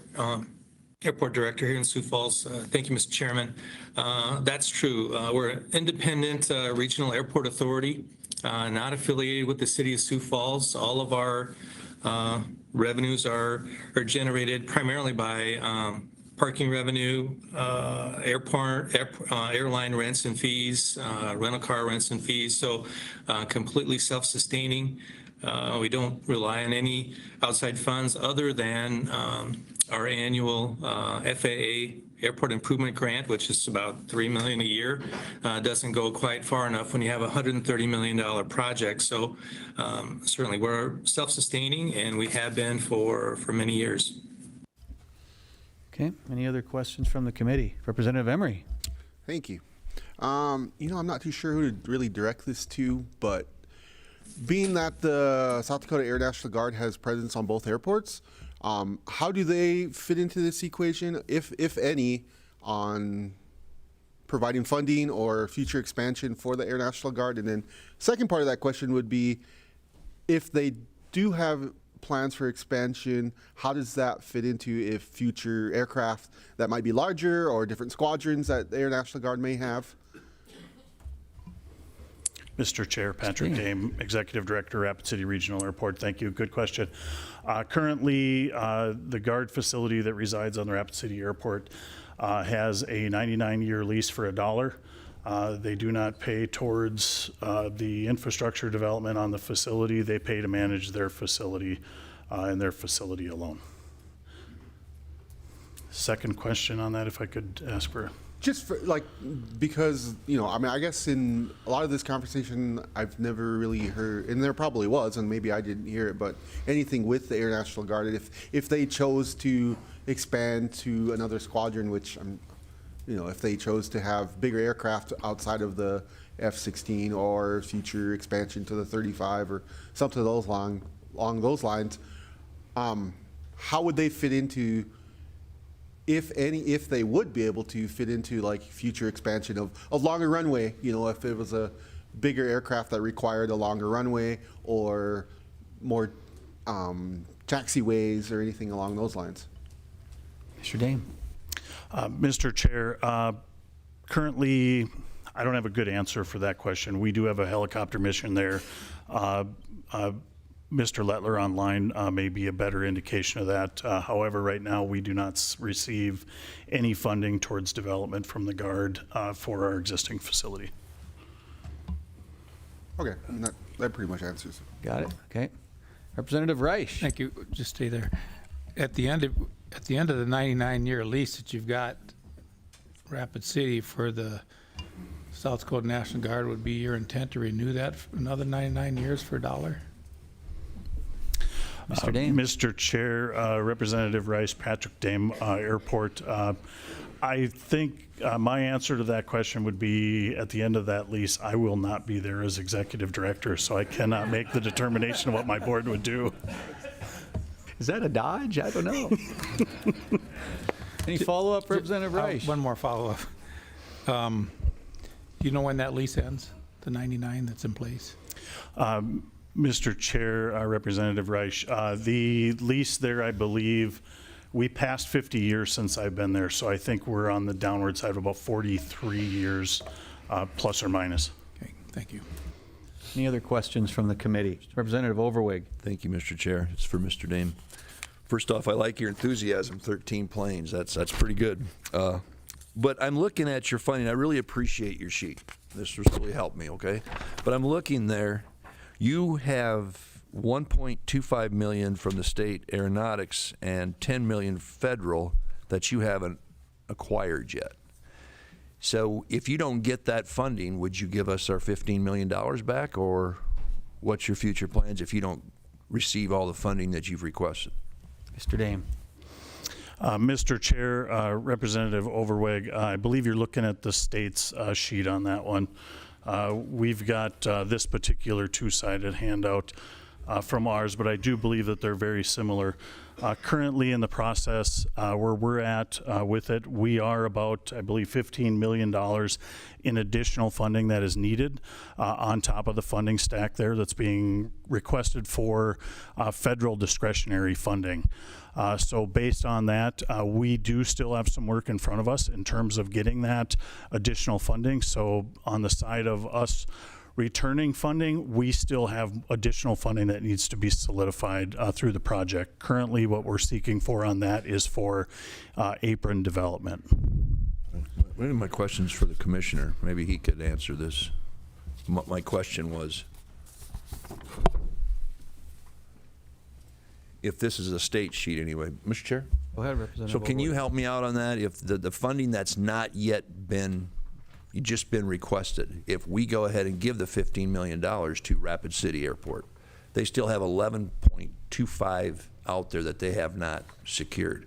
What happens in the event that they don't get that money? What do we do with our $15 million? Mr. Chairman, Bill Even, Commissioner of Economic Development. Representative Overweg, I think as Patrick Dame mentioned from Rapid City's standpoint, and Mr. Lettler can mention as well, these are multi-year, multi-phase projects. This is but one component in something that's going to go on for a number of years. And what, in conversations with both airports, they do look for both the municipal and the state involvement and engagement to show that there's, I would say, a package that's the state is supportive, the municipality is supportive, as well as the federal government's involvement there. As far as the details, their specific funding and how those stacks are in place, I think those would be best answered specifically by the two directors. Follow up. So can you tell me then, and maybe, or somebody, whoever, like the loan, the $5 million loan from Sioux Falls for Sioux Falls Airport, the federal funding of $30 million, the aeronomics fund, are those interest? Are they paying interest on those, or are they grants, bonds, interest-free? What? Can you explain those a little bit? Mr. Chairman, Mr. Even. Representative Overweg, I think either one of the airport directors that are directly involved in that would. I'm not fussy who answers it. Yeah, just very let my good. answer, All right. So I would say Mr. Lettler regarding that question with Sioux Falls. you're okay with that, Mr. Chair? Mr. Lettler, are you still online? Did you hear the question? Yeah, sure. Thank you, Mr. Chairman. Sure. The $50 million of our kind of phase two of our project, we're fortunate to receive $30 million from the federal government recently. The $5 million, and so that's interest-free. That's a grant. The $5 million you mentioned from the city of Sioux Falls, that is a zero interest loan, but again, contingent on the state providing at least a similar amount. So, you know, if this doesn't pass today, then we lose out on the city's assistance as well. But that was the city's was a loan, but the federal portion is a grant. Any other questions from the committee? Representative May. Thank you, Mr. Chair. Yeah, Representative Overweg kind of spurred this question. Do you carry any bonds currently? Who's the question for? Mr. Lettler, did you hear the question? Sure. Thank you, Mr. Chairman. Yes, as a part of the initial $70 million, over $35 million of that are local airport funds. And we have issued airport revenue bonds recently, over $20 million in airport revenue bonds to take on this project, the initial phase, as well as our own airport reserves. So certainly a substantial local airport investment, and that's why we're looking for other support from other governmental entities, including the state. Follow up, Representative May. Thank you, Mr. Chair. So what I'm hearing is you don't currently have any outstanding bonds. Mr. Lettler. The airport revenue bonds, yes, would be loans that we need to repay. Mr. Chair. Follow up. Thank you, Mr. Chair. And what was that figure again? The airport revenue bonds are $20 million. Thank you. Any other questions from the committee?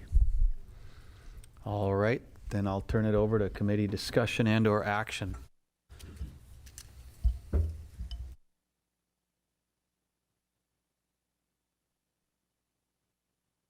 Representative Jameson. I'd make a do pass motion. Is there a second? Motion by Jameson, seconded by Reich. Any discussion on the do pass motion? Yeah, thank you. Just, this is, as was just laid out actually in the final questions by my good seatmate here, there is skin in the game by a lot of people. And the impacts of a quality airport in both of these cities is a huge enhancement to each of those communities, an economic engine continuing to thrive with many stakeholders in it. This effort, this loan, is our participation, and it rounds it out and it makes it work. I'd ask for you to approve it. Any other discussion on the do pass motion? Okay, then the motion is do pass on Senate Bill 76. Those in favor would say aye. Those opposed, no. The secretary will please call the roll. Representative Baumüller. Aye. Emery. Aye. Gosh. No. Hanson. No. Healy. Aye. Heineman. Aye. Jameson. Aye. Lems. No. May. No. Reich. Schaefbauer. No. No. Otenbach. Aye. 7 ayes, 6 nays. After receiving a majority of members-elect, the do pass motion passes. Senate Bill 76 goes to the floor with a do pass recommendation. Moves us to our final item of the day, Senate Bill 244, seeking a proponent to pitch that to us.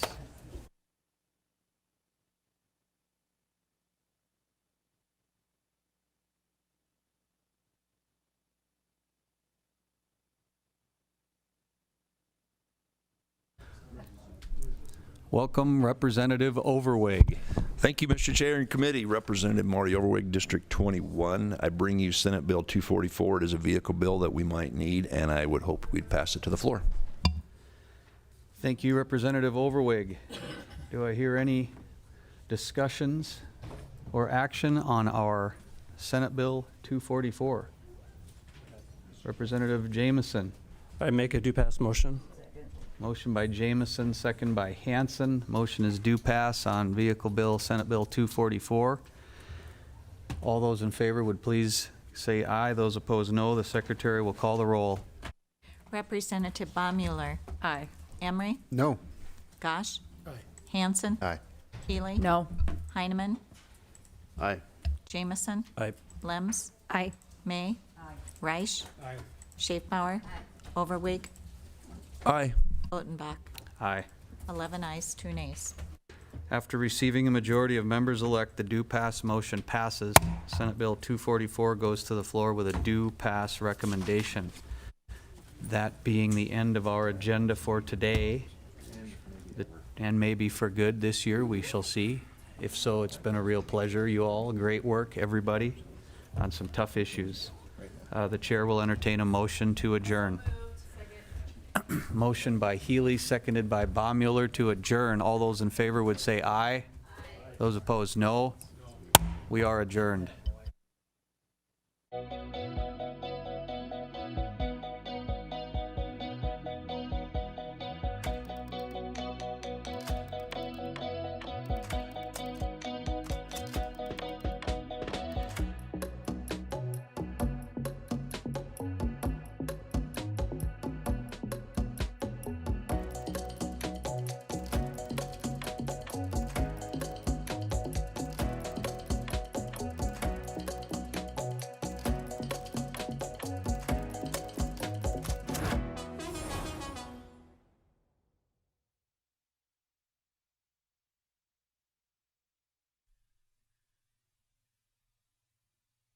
SDPB brings South Dakotans together, telling the stories that unite small towns, big ideas, and the people who make our state shine.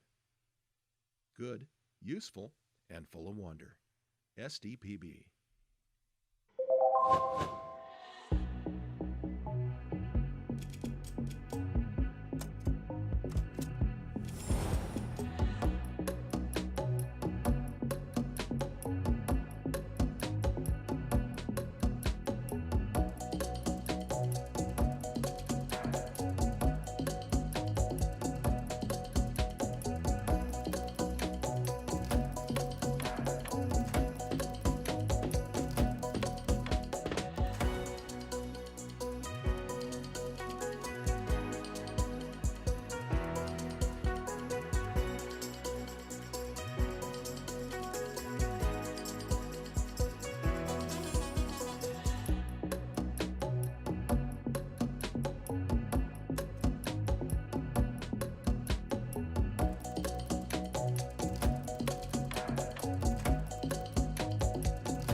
SDPB shares the voices and experiences of South Dakotans, preserving our stories, our culture, and our sense of place. SDPB, good, useful, and full of wonder.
As South Dakota's public media network, SDPB serves everyone with transparency, integrity, and commitment to open access.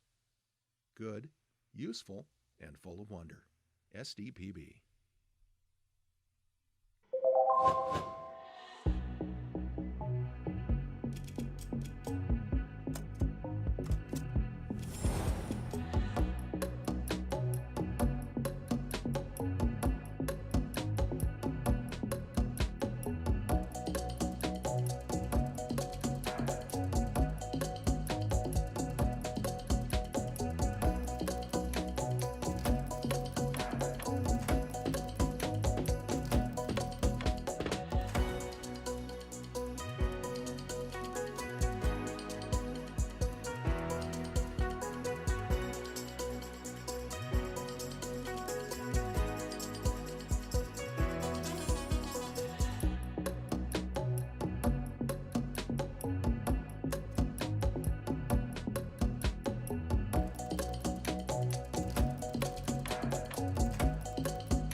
SDPB helps shape South Dakota's future by educating, informing, and inspiring the next generation of thinkers, leaders, and creators.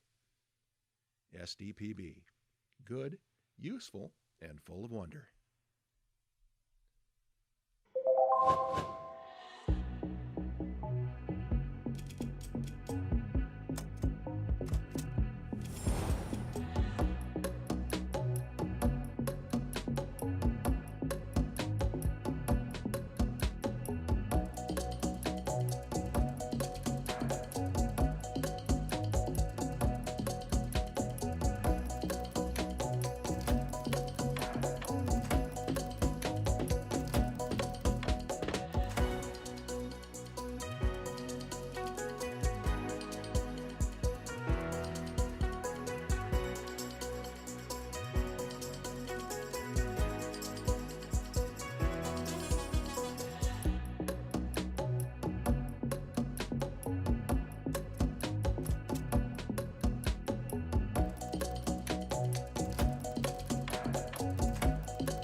SDPB serves South Dakota through an interconnected communication system that is on 24/7, 365.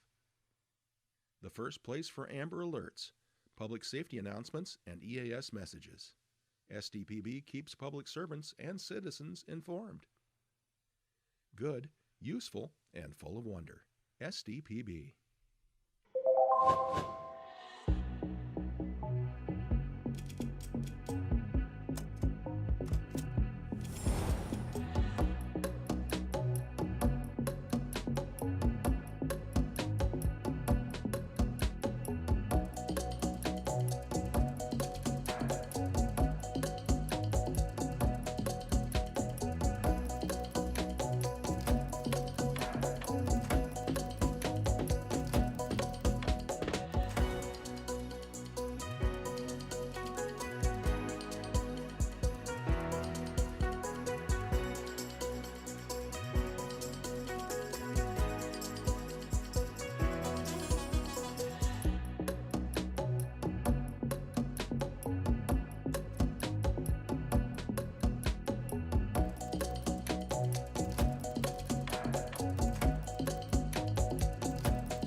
SDPB brings you closer to your government.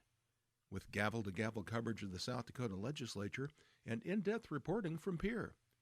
Good, useful, and full of wonder. SDPB.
From early learners to lifelong students, SDPB inspires curiosity through trusted educational programs and resources for every stage of life.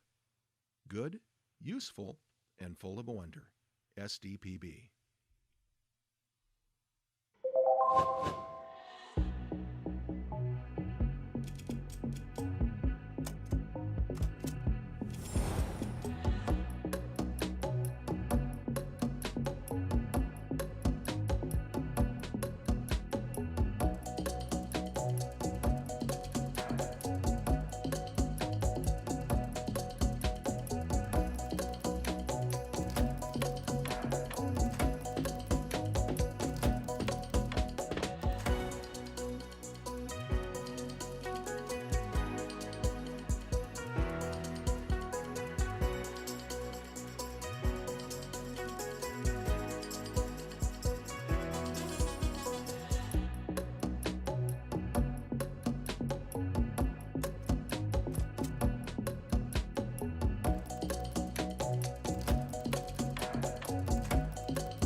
When South Dakotans need reliable information, SDPB is there providing updates and coverage that keep our communities safe and connected. Good, useful, and full of wonder. SDPB.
SDPB celebrates South Dakota's student athletes with live coverage of SDHSAA state championships, sharing the excitement of hometown heroes.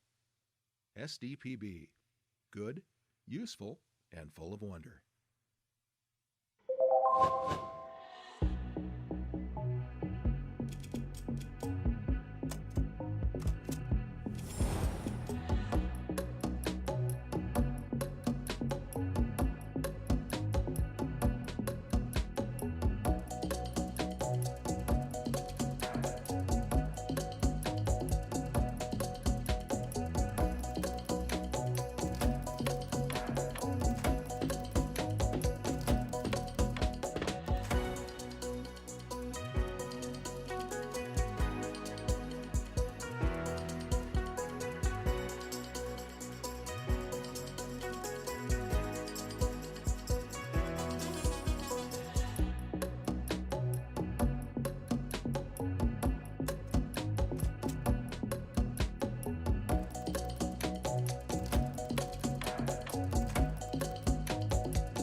From choir to debate to theater, SDPB shines a spotlight on South Dakota's talented students through SDHSAA All-State Fine Arts programming.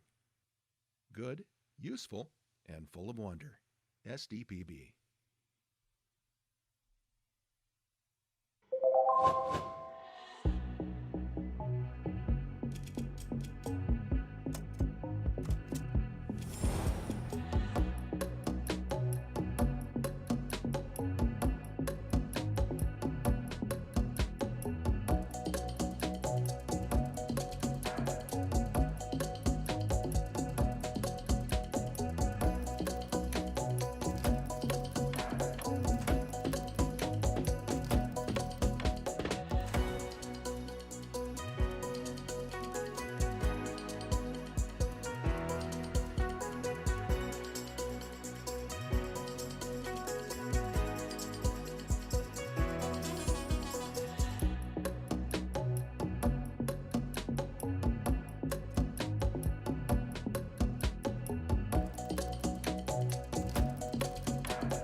Every day, SDPB connects South Dakotans with stories that inform, inspire, and bring us together.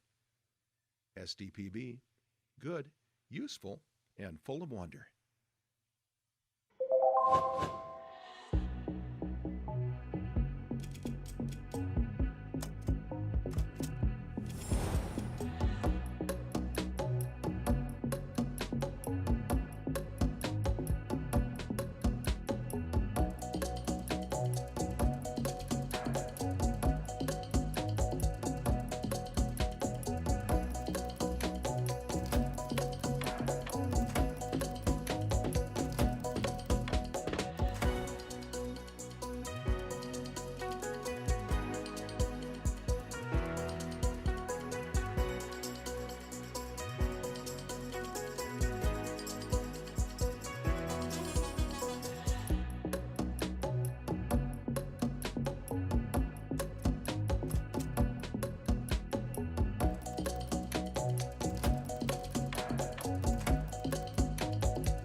SDPB is your home for fact-based journalism, connecting South Dakotans with news they can trust and stories that matter.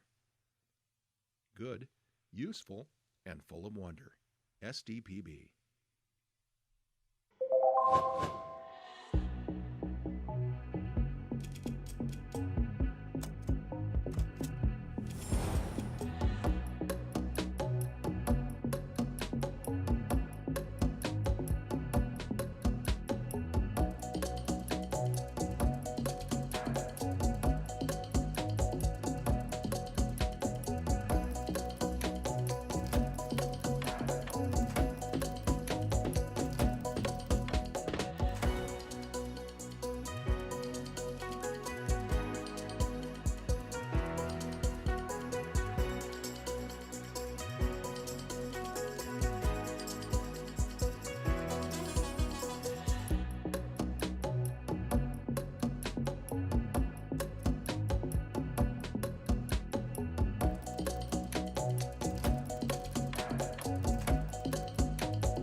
From children's programs to in-depth documentaries, SDPB sparks curiosity and lifelong learning in every South Dakotan. SDPB. Good, useful, and full of wonder.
SDPB brings South Dakotans together, telling the stories that unite small towns, big ideas, and the people who make our state shine. Good, useful, and full of wonder. SDPB.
SDPB shares the voices and experiences of South Dakotans, preserving our stories, our culture, and our sense of place. SDPB, good, useful, and full of wonder.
As South Dakota's public media network, SDPB serves everyone with transparency, integrity, and commitment to open access. Good, useful, and full of wonder. SDPB.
SDPB helps shape South Dakota's future by educating, informing, and inspiring the next generation of thinkers, leaders, and creators.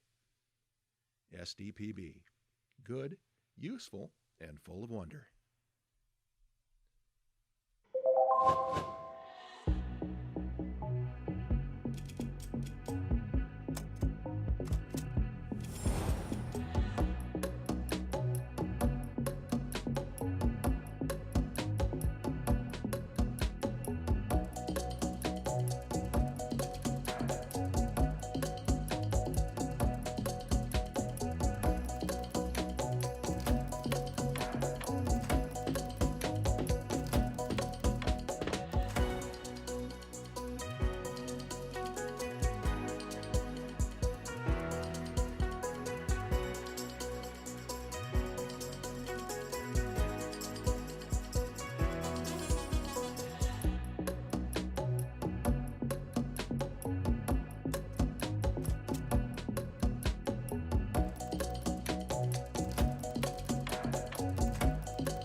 SDPB serves South Dakota through an interconnected communication system that is on 24/7, 365. The first place for Amber Alerts, public safety announcements, and EAS messages. SDPB keeps public servants and citizens informed. Good, useful, and full of wonder. SDPB.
Good morning. We will finally bring Senate State Affairs to order. I apologize for the late start. We had a few things we had to take care of to hopefully make the day run a little smoother.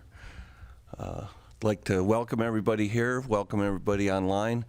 If you're online, please make sure you're muted. If you're here, please make sure your cell phones are on silent.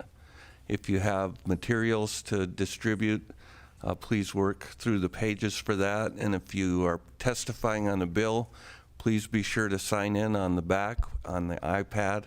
And if you have any issues doing that, the pages can help you with that as well.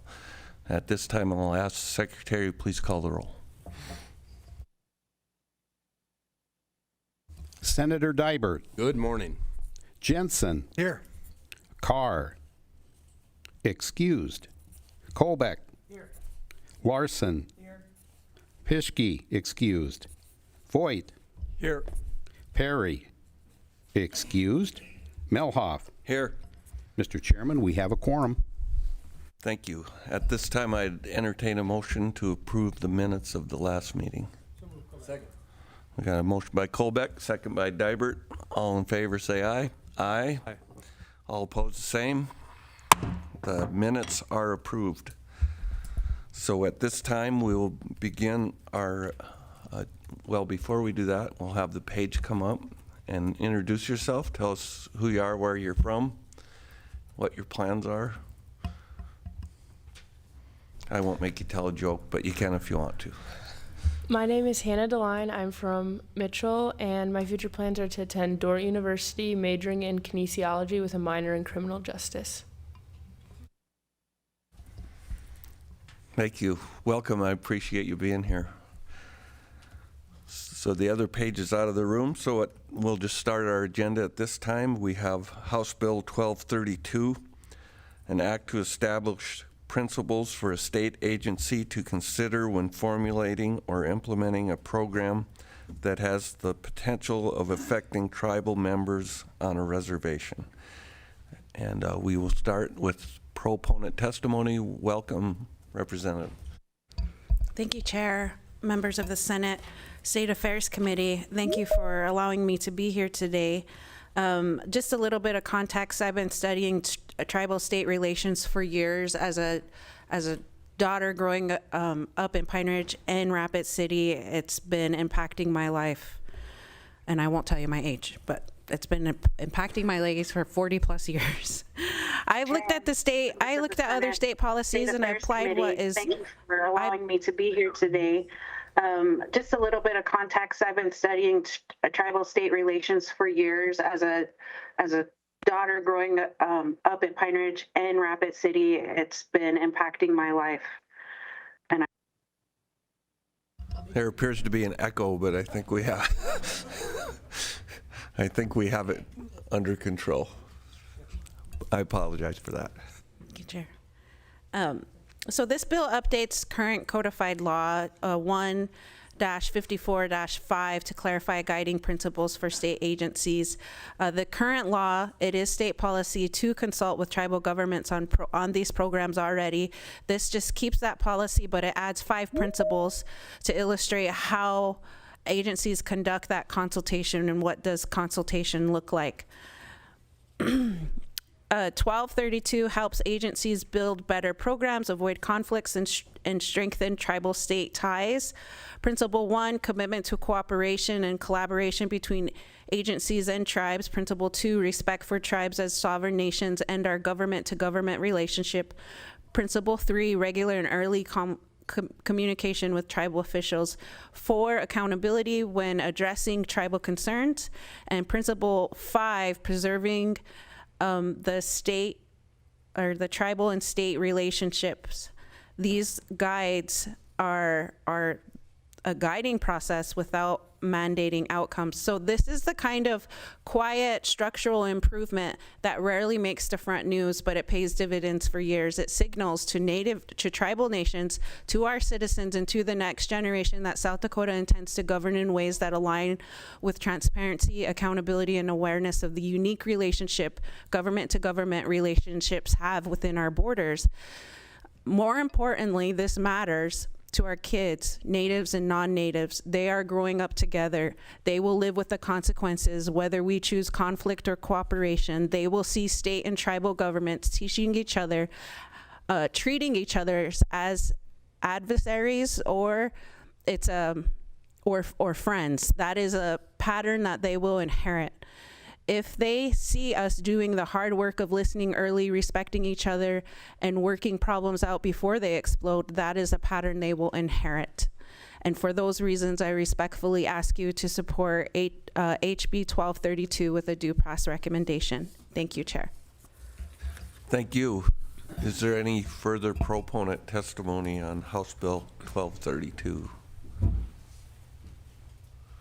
Seeing none, I don't believe we have anybody online for this one.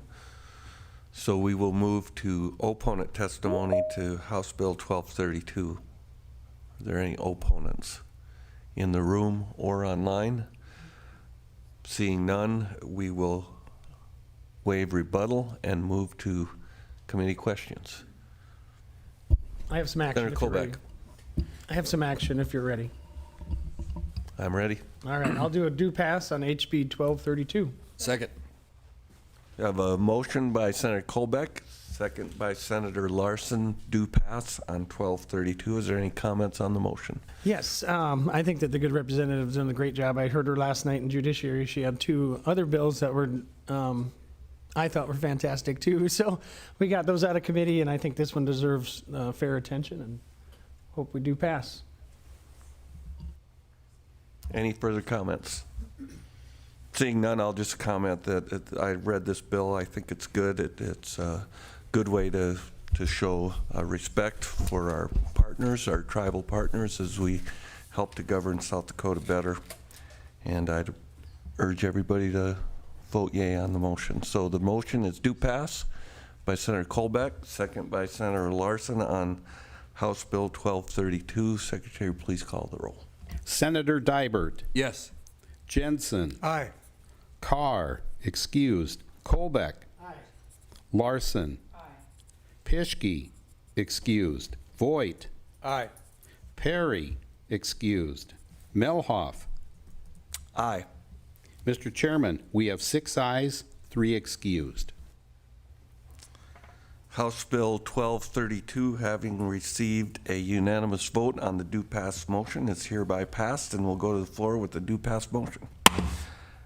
And I would ask if we could put this on consent. If there's any objection, seeing none, that will be certified for consent. Thank you very much. So moving on, our next bill on the agenda is 1215, which Senator Carr is pitching another bill, and he is the prime sponsor on that, so we will defer that to later on the agenda.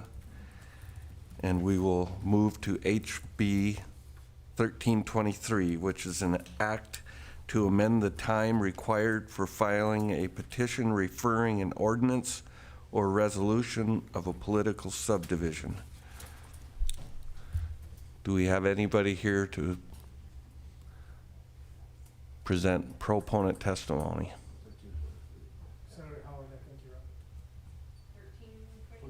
1323.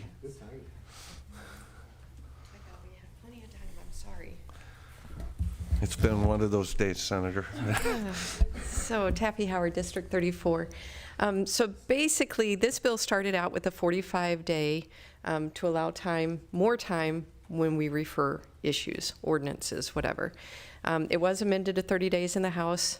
I would ask for your favorable consideration. You know, I believe it is the citizens' duty to hold elected officials accountable, and it is their right to use the referendum process. But we have made it so excruciatingly difficult for them to exercise that right. And this is a tiny step. It is not a huge issue. It is not 10 extra days is all we're asking for. So I would stand by for further questions. It's a very simple bill. So I would ask for your favorable consideration. Thank you. Senator, there are some amendments out there. Did you want to move any of those, or? I did not know, Okay. but if other people do. Okay. Thank you, Senator. Is there any further proponent testimony on House Bill 1323? Is there any online? There is online testimony for 1323, so we will go to that at this time.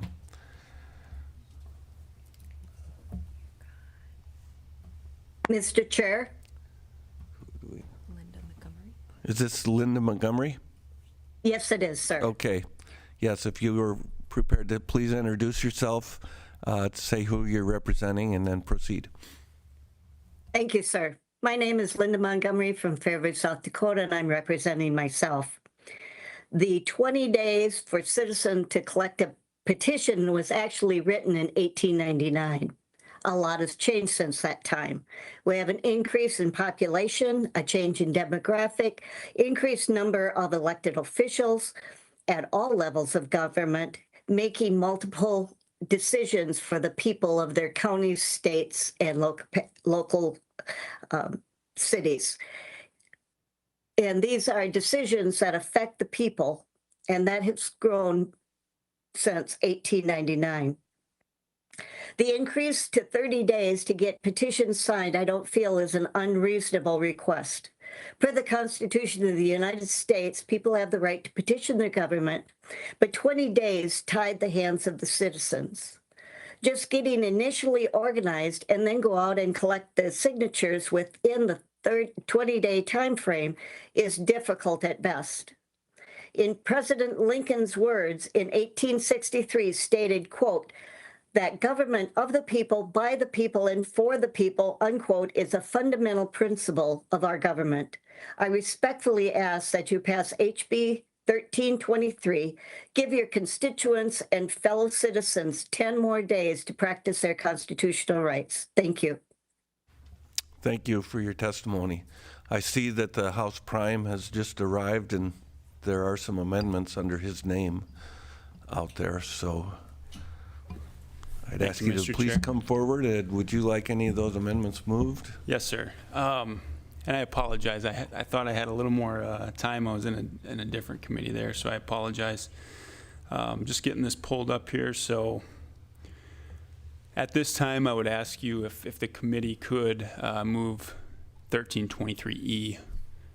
And just to explain that a little bit, there's that first section there that you see in the top part of that amendment. It was a section of code that I forgot to get added in there. So again, we're just adding that in there. There's a lot of style and form. You'll see that 20 days going to 30 there as well. Again, it was a piece of code that we had left out, so just getting that in. And then as you scroll down, let's see here.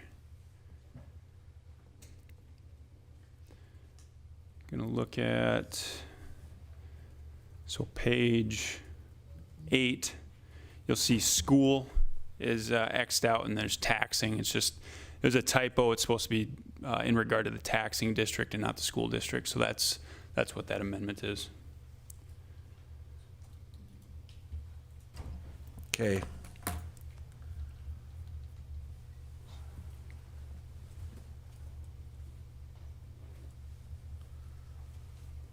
So at this time, would anybody like to move 1323E? I'll move 1323E. Moved by Senator Dybert, second by Senator Colbeck. Any comments? Seeing none, all in favor say aye. Aye.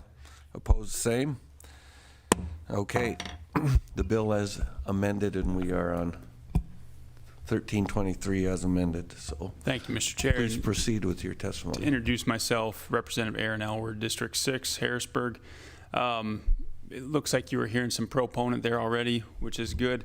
So you'll notice it's a long bill, 15 pages, but most of it's style and form changes. The biggest change that we're looking at is moving from 20 days to allow, that signature gathering period up to 30 days. When we had this in here in-house, State Affairs, we started out at 45.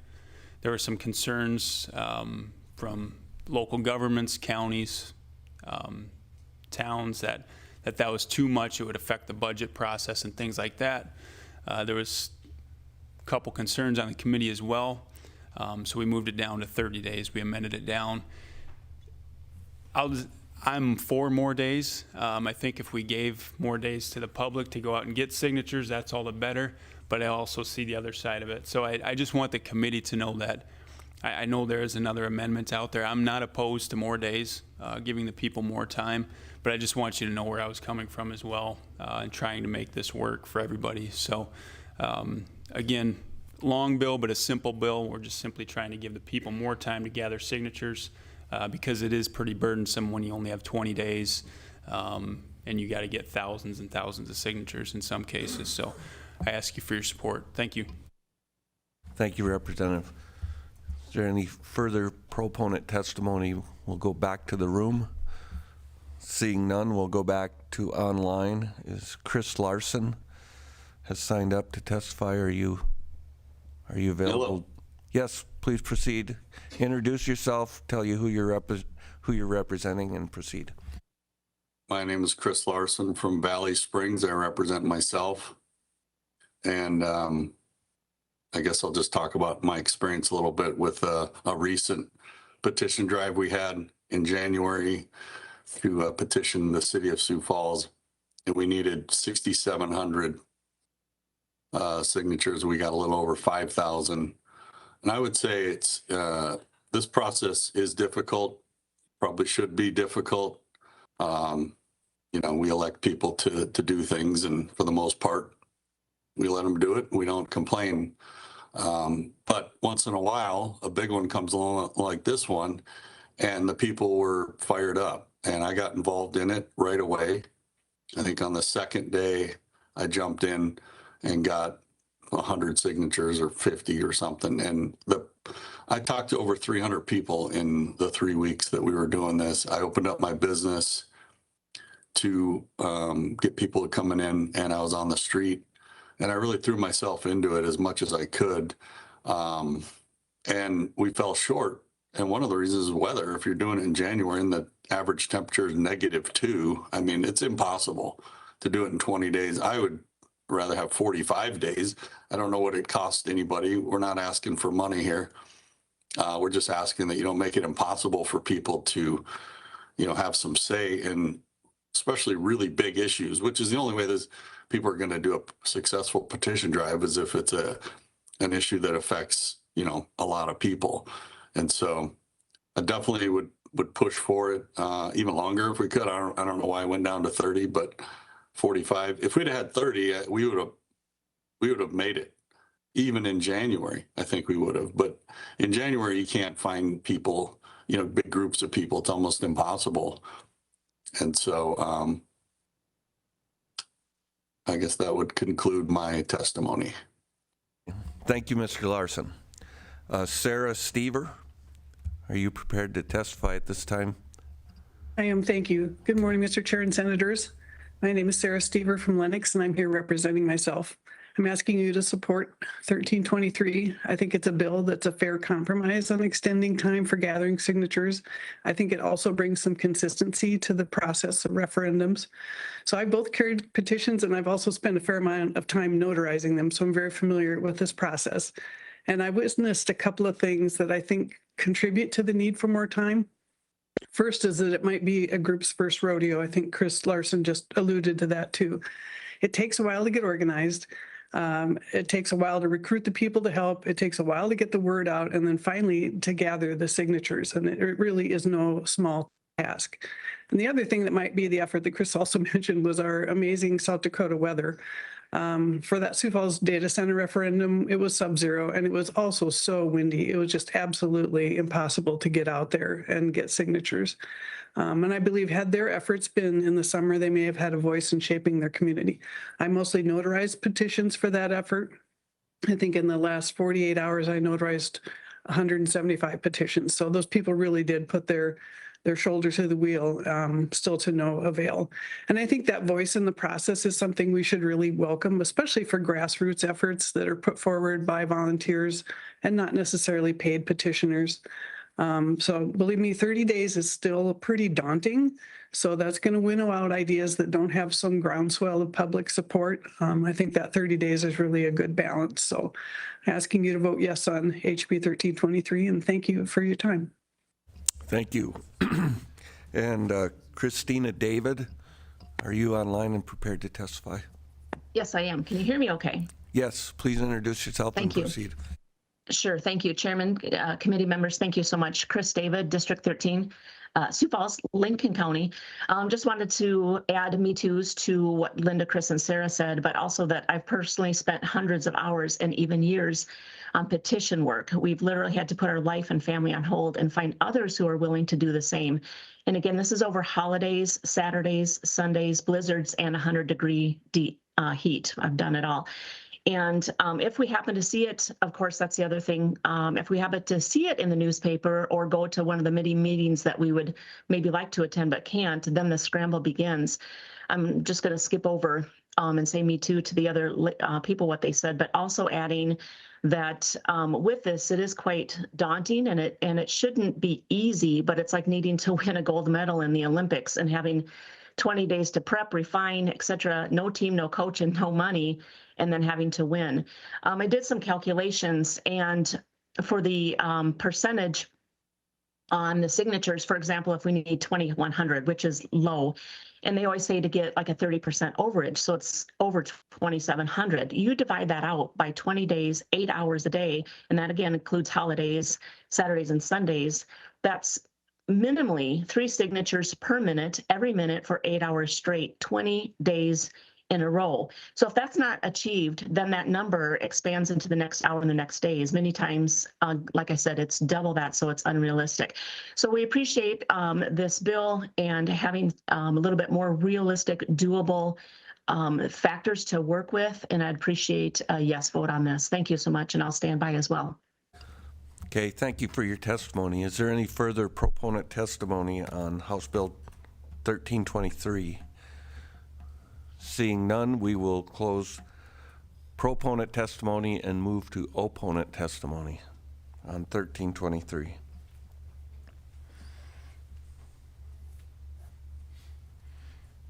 Good morning. Good morning, Mr. Chair, members of the committee. My name is Derek Hills. I'm a registered lobbyist for the South Dakota Municipal League. On behalf of the league, we would respectfully ask that you oppose House Bill 1323. In its current form, this bill would extend the time frame to file a referendum petition from 20 to 30 days. While it may just seem like a simple procedural adjustment, it does have really real operational impacts for our local governments and our constituents. Cities work within these strict statutory timelines, and this is especially true when it comes to our budgets, annexations, zoning decisions, and contracts. Extending the referendum window to 30 days means ordinances and resolutions may sit in limbo for up to a month or longer, specifically when there's instances where a governing body only meets up to once a month. That uncertainty affects our planning, development, bonding, construction schedules, and overall fiscal stability. From our perspective, this significantly matters. Many of projects that require rezoning, whether it be with housing development, manufacturing expansion, value-add agriculture, new commercial investment, already operate on tight timelines as it is. Delays of several additional weeks can create uncertainty for developers, investors, and all of our local governments trying to respond to these opportunities. Efficiency in government does not mean eliminating public input. South Dakota already has strong public notice and hearing requirements that ensure transparency and citizen participation. What efficiency means is designing processes that are predictable, reasonable, and workable for local governments and property owners. 20 days has historically struck the right balance between protecting these public rights to a referendum and allowing our local governments to function. Moving to 30 days shifts that balance too far and creates unnecessary delay in the implementation of decisions made in open notice public meetings. For these reasons, the League would ask that you oppose this bill. Thank you.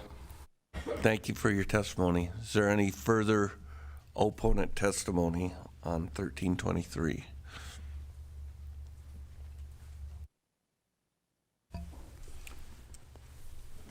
Good morning, Mr. Chairman, members of the committee. My name is Sam Nelson. I'm a registered lobbyist for the Economic Development Professionals Association.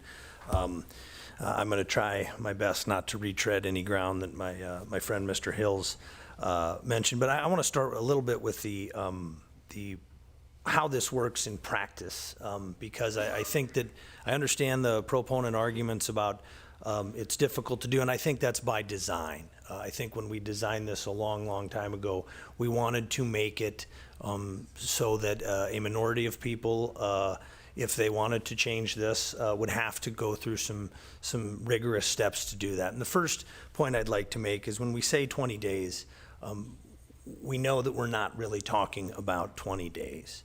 I'll give you two examples of where successful petition collecting have occurred, and you are all familiar with them. The first is Liberty Land, and the second is the pipeline issue. Folks organized in opposition to those were aware of those and worked against those through every step in the process long before a decision was made that was then referred to a vote of the people. And that happens because of some other laws that you folks have passed and tweaked and worked on that are for the public benefit. And those are notice requirements. We have to notice every time a city meets. We have to post that on our door. And if a city has a website, they have to post it on the website. And I've advised cities before when they've forgotten to do those things, if you didn't do that, we can't have a meeting. And you don't get to make decisions because the public was not informed of those things. And so when we talk about 20 days, I do think it's fair to say that and in the data center group, the folks that testified about that, that's a great example. That group had formed on Facebook, and there was a bunch of information on Facebook, and a number of people from my hometown in Canton, myself included, were made aware of that long before the Sioux Falls City Council made any decisions. In our smaller communities, where you have to publish notice in papers, some of those papers are not dailies, and so you actually get extra time because the ordinance or resolution is not effective until after publication. And so there's additional time in those smaller communities. So as Mr. Hill said, we think that the law currently strikes the right balance, and I would just note, I'd leave you with this. It is cumbersome in certain places to get projects and things done anyhow, to get things permitted, to get things cited, et cetera. So adding additional time will delay projects that we need to get done, whether those are public projects or whether those are the government blessing private economic projects. We'd urge a no vote. Be happy to answer any questions you have. Thank you. Thank you. Further testimony, opponent testimony on 1323.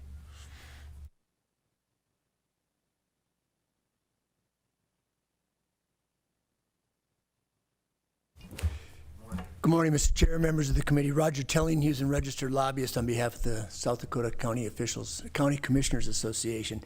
I just want to follow up very briefly with the remarks from Mr. Nelson. And I'm going to give you some examples, and they're being handed out to you right now. And it's important to keep in mind that we have kind of two sets of counties, two types of counties, if you will, counties that meet twice a month counties that meet once a month.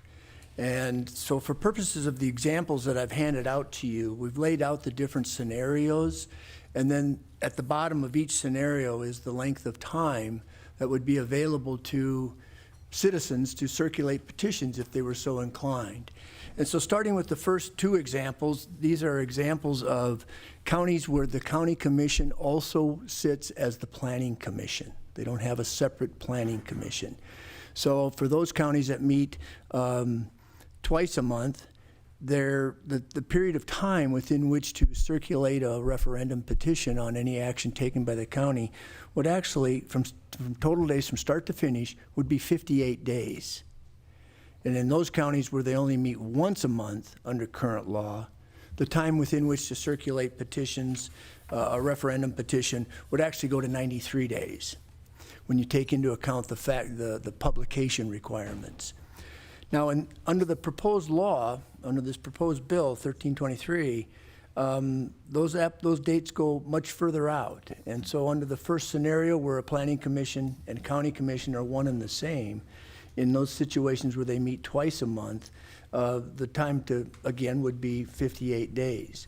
And it would go to 93 days in those counties where they only meet once a month. Those are examples two and three, 3 and 4.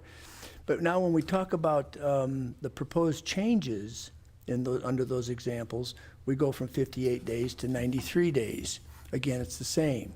But under the proposed state law, under this bill, we actually extend the times from 75 days in the case of county commissions that meet twice a month, and to 110 days in those counties where they only meet once a month.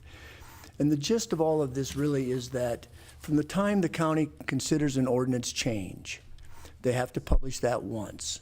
So it begins a period between the first publication and the second publication that people that are inclined to refer a measure can begin putting together their referendum material. And then from the time that the second publication occurs, they've got another period after that within which to actually circulate their petitions.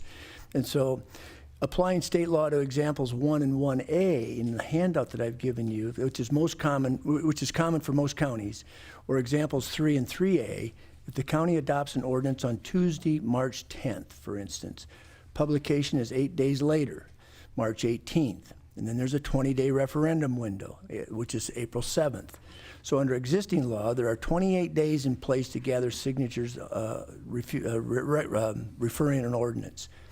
And while you can't start collecting signatures until after the second reading, March 10th, a person can begin getting the registration paperwork in order between the first and second readings. In this example, at any time after February 17th. So it's really 14 days to prepare, and then another 28 days within which to secure the signatures. If the county commission only meets once a month, the time to prepare necessary paperwork and strategies for petition gathering go from 14 days to 42 days, with still 28 days to collect signatures, or 70 days in total. Point being, to focus on just the 20-day window is really a bit of a red herring in our opinion, because there is time between the publication dates, and then when you factor in the actual dates that publication can occur in some counties that only have one newspaper that maybe publishes on a Wednesday, for instance.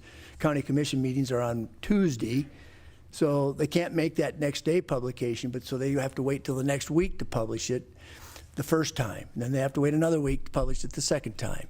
And so for those reasons, we believe that the period of time that's in current law, which has been in place since, I believe, 1898, actually, when signatures had to be gathered on horseback, there's plenty of time to gather the signatures necessary to refer a measure. And it's worked in the past. We believe it continues to work and will work in the future. Would respectfully request your opposition. Thank you. Thank you. Further opponent testimony to House Bill 1323. Good morning. Good morning, Mr. Chair, members of the committee. My name is Heath Larson, Executive Director at Associated School Boards of South Dakota.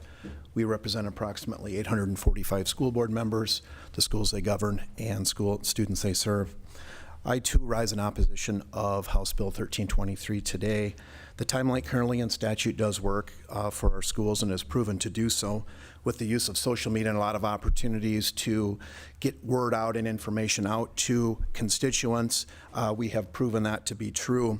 For taxes payable in 2026 for school districts, 14 school districts entered into new opt-outs. Of those 14, 5 of them were either referred by the Board of Education to the voters or were referred by petition, okay? Guess how many of those passed when they went to election of those 5? So 5 of 14 went to the people. All 5 passed with a vote of the people, thus showing that school boards understand their local constituencies and have a good feel for what's going on in their communities. For those reasons, we would ask you to oppose House Bill 1323. Thank you. Thank you. Further opposition testimony to 1323. Thank you, Mr. Chairman, members of the committee. Ryan Budmeyer, South Dakota Chamber of Commerce and Industry. We rise in opposition to HB 1323. We think that the current law strikes the right balance. I think in 1987, at least 1987, 88, this law has been in place since then. It's easier today than it ever has been for folks to organize and to advocate with social media and technology. We elect our public officials to make decisions, and voters get to decide whether or not they like those decisions at every election. Urge you to resist this bill, and thank you for your time. Thank you. Is there any further opponent testimony on 1323?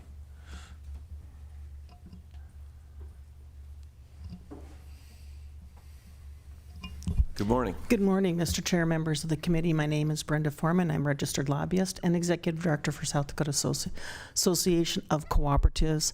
And not to recap anything that has prior been said, we do appreciate their comments. We do believe that this will cause unnecessary delays in projects as we look to provide services to our members. So with that, we would ask you to oppose House Bill 1323. Thank you. Thank you. Is there any further opponent testimony on 1323? Seeing no one moving forward, there's no one online, correct? So we will go to rebuttal.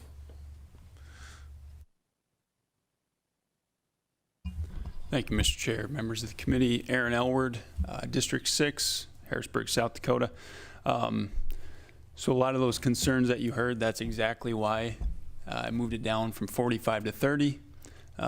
Trying to work with them because I understand that it does have an effect on things. But wanted to point out one other thing. The CO2 pipeline was brought up. That was a state referendum. There were 90 days for that. That was a completely separate deal.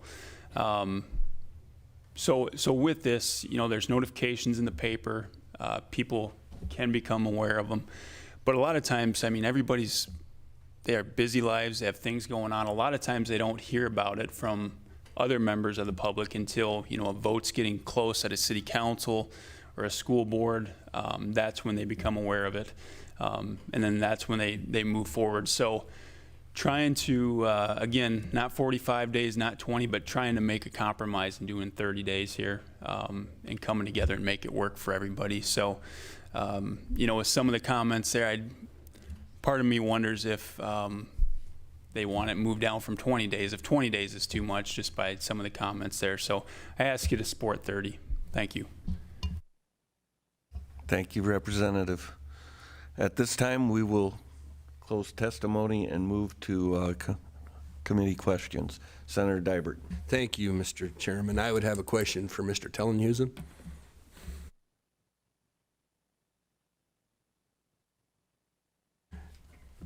It's always nice to have questions for a retired individual.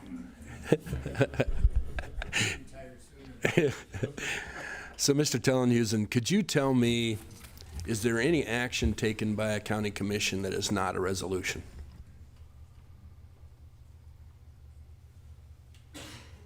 Technically, probably not. Ordinance or resolution, because any motion that a county, oh, Mr. Chair, I'm sorry. Any motion that's made in a county commission meeting, as you well know, having been a county commissioner, is a resolution technically by definition. Follow-ups? Yep, go ahead. So when we approve payroll or bills as a county commissioner, any new hire, pay raises, all of that are resolutions? Mr. Chair, technically, yes. Now, I want to be fair. Those may be considered necessary for the support or the administration of the county, and I think there's exceptions to the referendum process for that type of activity.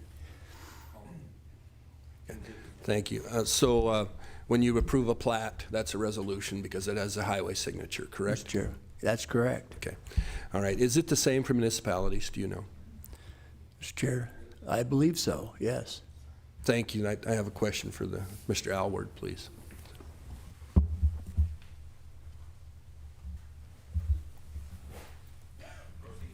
Thank you. Thank you, Representative. I think your goal here is to go after the big ticket items like changes of zoning, conditional use permits, items like that. Is that a fair assessment? Mr. Chair. Representative Aaron Elward, Harrisburg, South Dakota, District 6. That's correct. And just to your question earlier, there are exceptions in that bill that it won't have an effect on those things. Yep. And so you don't want to interrupt normal operations within a municipality. Mr. Chair. Correct. May I keep going? Yeah. So on your amendment, when you change item on that last page where you say voters of a taxing district, did you know you're now including special districts such as sanitary districts, road districts? You're also including townships, community improvement districts. Did you understand you were affecting all of those? Mr. Chair. Senator, you're educating me. Thank you. Was that your intent? No, the intent of the bill is to, we've had bills just in regard to the school boards, things like that. The intent is all municipalities, everything below the state level to have it the same across the board for those big ticket items, if you will. That's correct. So you wouldn't want to include ambulance districts, libraries, things like that have taxing authority? Mr. Chair. I'd say that's correct. Well, thank you. And I think if we could focus on the points you're after here, you probably might be much more successful. Thank you very much. Thank you. Is there any further questions from the committee? Seeing none, we'll close questions and go to committee discussion and/or action. Senator Pischke. Thank you, Mr. Chair. I'm going to move do pass as amended. So we have a motion from Senator Pischke, do pass as amended, second by Senator Jensen. Any comments on the motion? Thank you, Mr. Chair.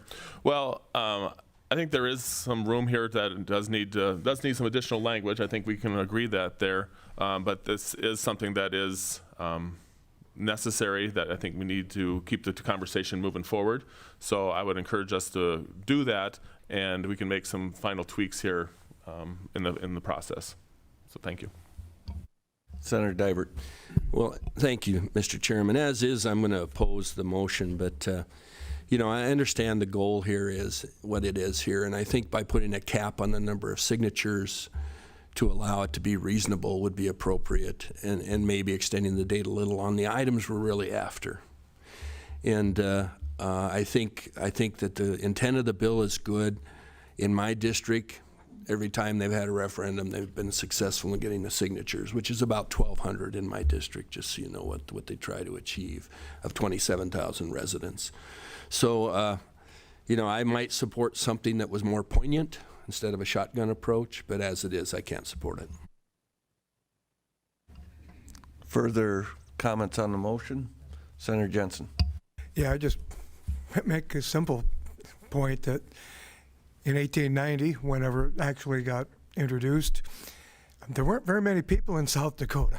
Sioux Falls was probably several hundred people. So 20 days was a long time.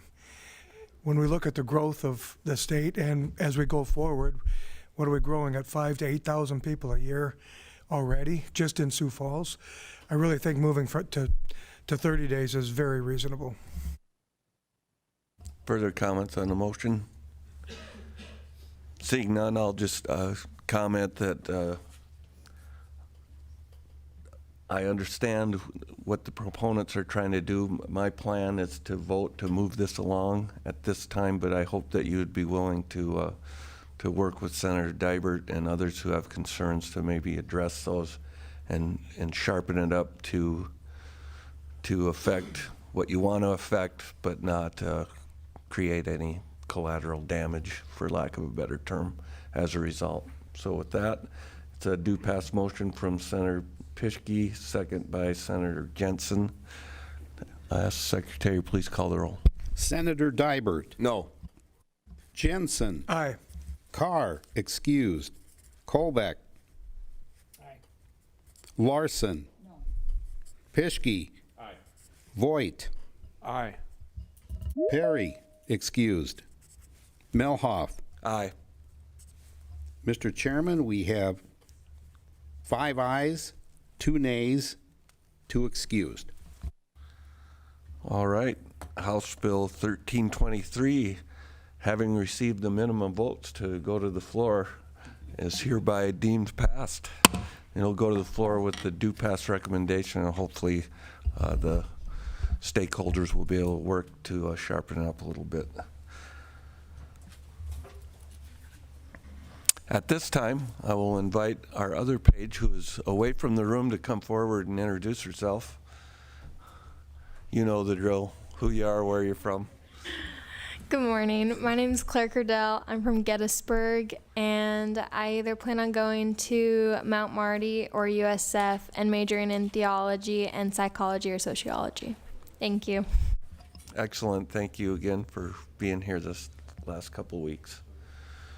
So at this time, I see that Senator Carr is still not returned, so we will move to House Bill 1274. It's an act to prohibit the dispensing, distribution, sale, or advertisement of certain articles or things for purposes of an unlawful abortion and provide a criminal and civil penalty thereof.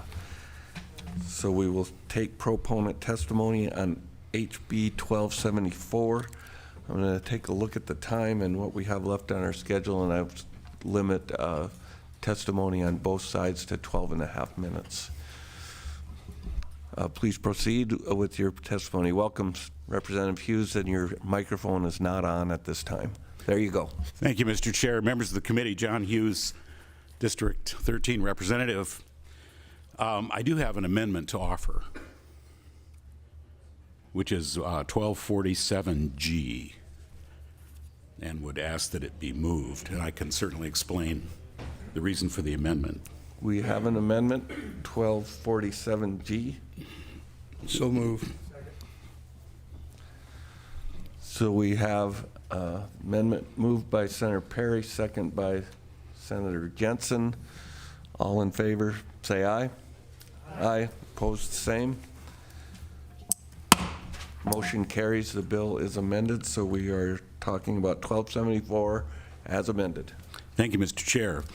Again, this amendment is purely a consistency amendment to reflect the version of House Bill 1257 that the governor is signing, which uses person on line 6 and 7 of our bill rather than pregnant female. So it's just to make the statutes consistent. So members of the committee, in South Dakota, our laws reflect our values that human life is sacred at all stages, including the preborn. We have statutes in our code that state that a human embryo is a whole, independent, unique human being. Now, with the defeat of Amendment G in 2024 and South Dakota's abortion ban, which was reinstated by the Dobbs decision in 2022, abortion is unlawful in South Dakota unless there is appropriate and reasonable medical judgment that abortion is necessary to preserve the life of the pregnant female. Well, in total disregard of our laws and our values, bad actors are marketing and distributing abortion pills in South Dakota. You're likely familiar with the Mayday Medicine case, in which ads offering abortion pills are appearing on gas pumps in South Dakota convenience stores. We believe that gas stations and restrooms should stick to offering condoms and not be used to advertise abortion bills to be delivered to South Dakotans when there's no medical supervision from a competent health care provider, and when abortion is unlawful in this state. This is reckless and dangerous commercial conduct for profit that poses a threat to the health, safety, and even the lives of South Dakotans.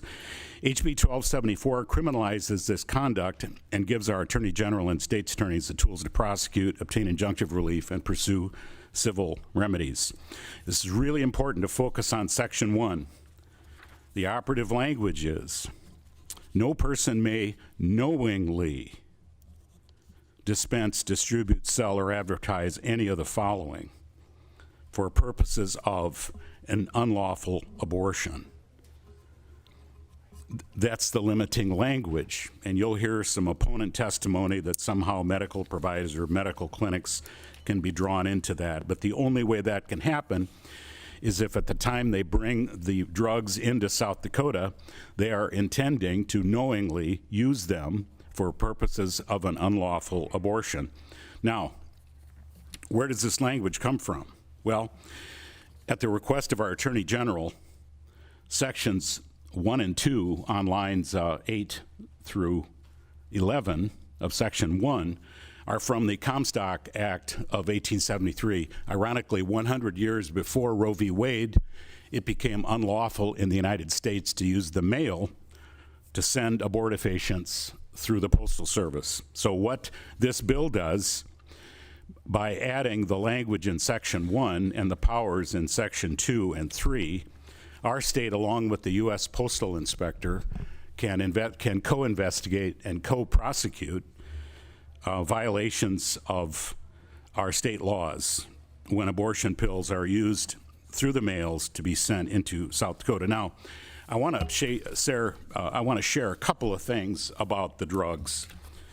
And it's always a mouthful with medications, but misoprostol is used under the brand name Cytotec, probably hundreds of times in South Dakota. In my adoption practice, Cytotec is used to induce labor, so it has a perfectly lawful use. What's interesting, though, is that Cytotec is used to expel a deceased human fetus following the administration of mifepristone. Now, if you read through the Mayo Clinic websites on these two drugs, you would shudder to think that these drugs could be shipped into South Dakota for a person to use without consulting a physician, because both of the Mayo Clinic, I just printed these off, there are all kinds of contraindications. Without an adequate health history, there's no way you can know what you're getting or what's going to happen. And in addition, mifepristone, which actually ends the life of a human fetus, says it's for pregnancies less than 70 days in duration. Well, my goodness, who knows when their last period is typically. So there will be more said about that. But I also want you to know that that my law practice is responsible for placing 4 survivors of chemical abortions into families in which they are healthy and thriving. Even though Cytotec, when used to expel a human fetus, can cause birth defects, miraculously, these 4 children whose mothers all went to supervised Planned Parenthood clinics to have a chemical abortion, it didn't take. These little kiddos were in about the 7th or even later month. The women were like, what is possibly wrong? And they brought medical records from Planned Parenthood saying that the uterine contents were empty. Well, they sure weren't.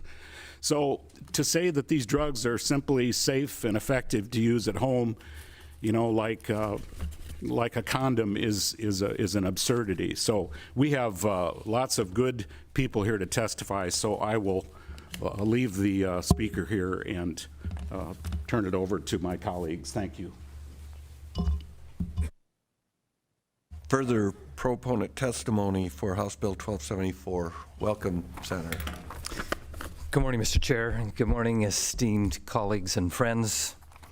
Greg Blanc, Senator District 35, Pennington County, Rapid City. I join you in being grateful that South Dakota has some of the most conservative and common sense pro-life legislation in the country. The South Dakota goal would be that no preborn babies would ever be deprived of their right to live outside their mommy's womb. And with this additional legislation, we can both save more lives and indict these out-of-state chemical abortion pill companies who mock our pro-God and pro-life ideology. Like most South Dakotans, we are grateful to God when Roe was rightly overturned by the Supreme Court in 2022. Yet that joy was temporary. It was temporary because a few short years later, the dirty little secret was revealed by the Guttmacher Institute that 63% of the abortions in our nation, that's over 6 out of 10 abortions in our nation, are by these killer chemical abortion pills. And the target of this bill is the pill providers. As a good representative mentioned, the two-step chemical abortion pill begins with ingesting mifepristone that literally starves to death the child through cutting off their food nutrient supply from their mother. And then 24 to 48 hours later, the misoprostol is taken, which expels the lifeless body through an artificial miscarriage, which usually causes significant pain and often damage to the mother. As of today, there are 6 primary online websites that refer to themselves as clinics that provide these dangerous drugs by mail to almost anyone, some even openly targeting girls as young as 16. Senator, I was just going to let you know that we're at 8 minutes. We're going to do 12 and a half in case there's others that want to testify after you. Why would the great state of South Dakota not do everything in our power to eliminate this kind of pain in the lives of mommies and babies? I'll end with that, but this is just a brief overview of HB 1274, and after me, you will hear from the Attorney General, the Governor's Office, South Dakota Right to Life, South Dakota Family Voice, the South Dakota Catholic Conference, and Concerned Women for America, and I will stand by for questions. Thank you. Thank you, Senator. Welcome, Attorney General Jackley. Good morning, Mr. Chairman, committee members. Marty Jackley, South Dakota Attorney General. House Bill 1274 is good legislation to protect the unborn as well as a pregnant woman. As Attorney General from the enforcement side, it does 2 key things. First of all, by removing the requirement to be to any pregnant female, it allows proactive law enforcement operations. And what I mean by that is it's fairly common when the legislature makes a controlled or illegal substance that we are proactive and we do controlled buys, et cetera. By the existing law, by requiring it be to a pregnant female, it would require the agent or the law enforcement officer to be a pregnant female. By removing that, it allows the tools that law enforcement uses in other substances to move forward in those operations. The second, and it was mentioned by Representative Hughes, is with the Comstock Act.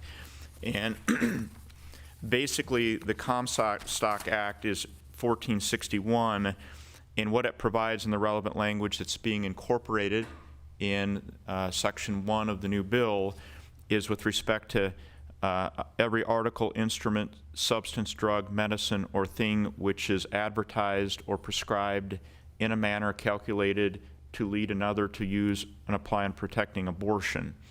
And that's the language from the federal law. Why that's necessary and relevant stems from a decision. It's the application of the Comstock Act to mailing of prescription drugs that can be used for abortions. It's dated December 23rd, 2022, and the relevant language and why this is important for you to act in the legislature is footnote 5. And what it simply says is, for purposes of this opinion, we assume, but do not decide, that Section 1461, the Comstock Act, could be constitutionally applied in the mailing of drugs intended to produce abortions. We also assume, without deciding, that state law, so that's what you're putting in place, that state law as well as federal law is relevant to the application of Section 1461.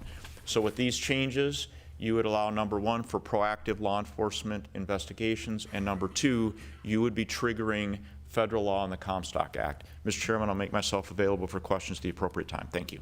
Thank you, sir.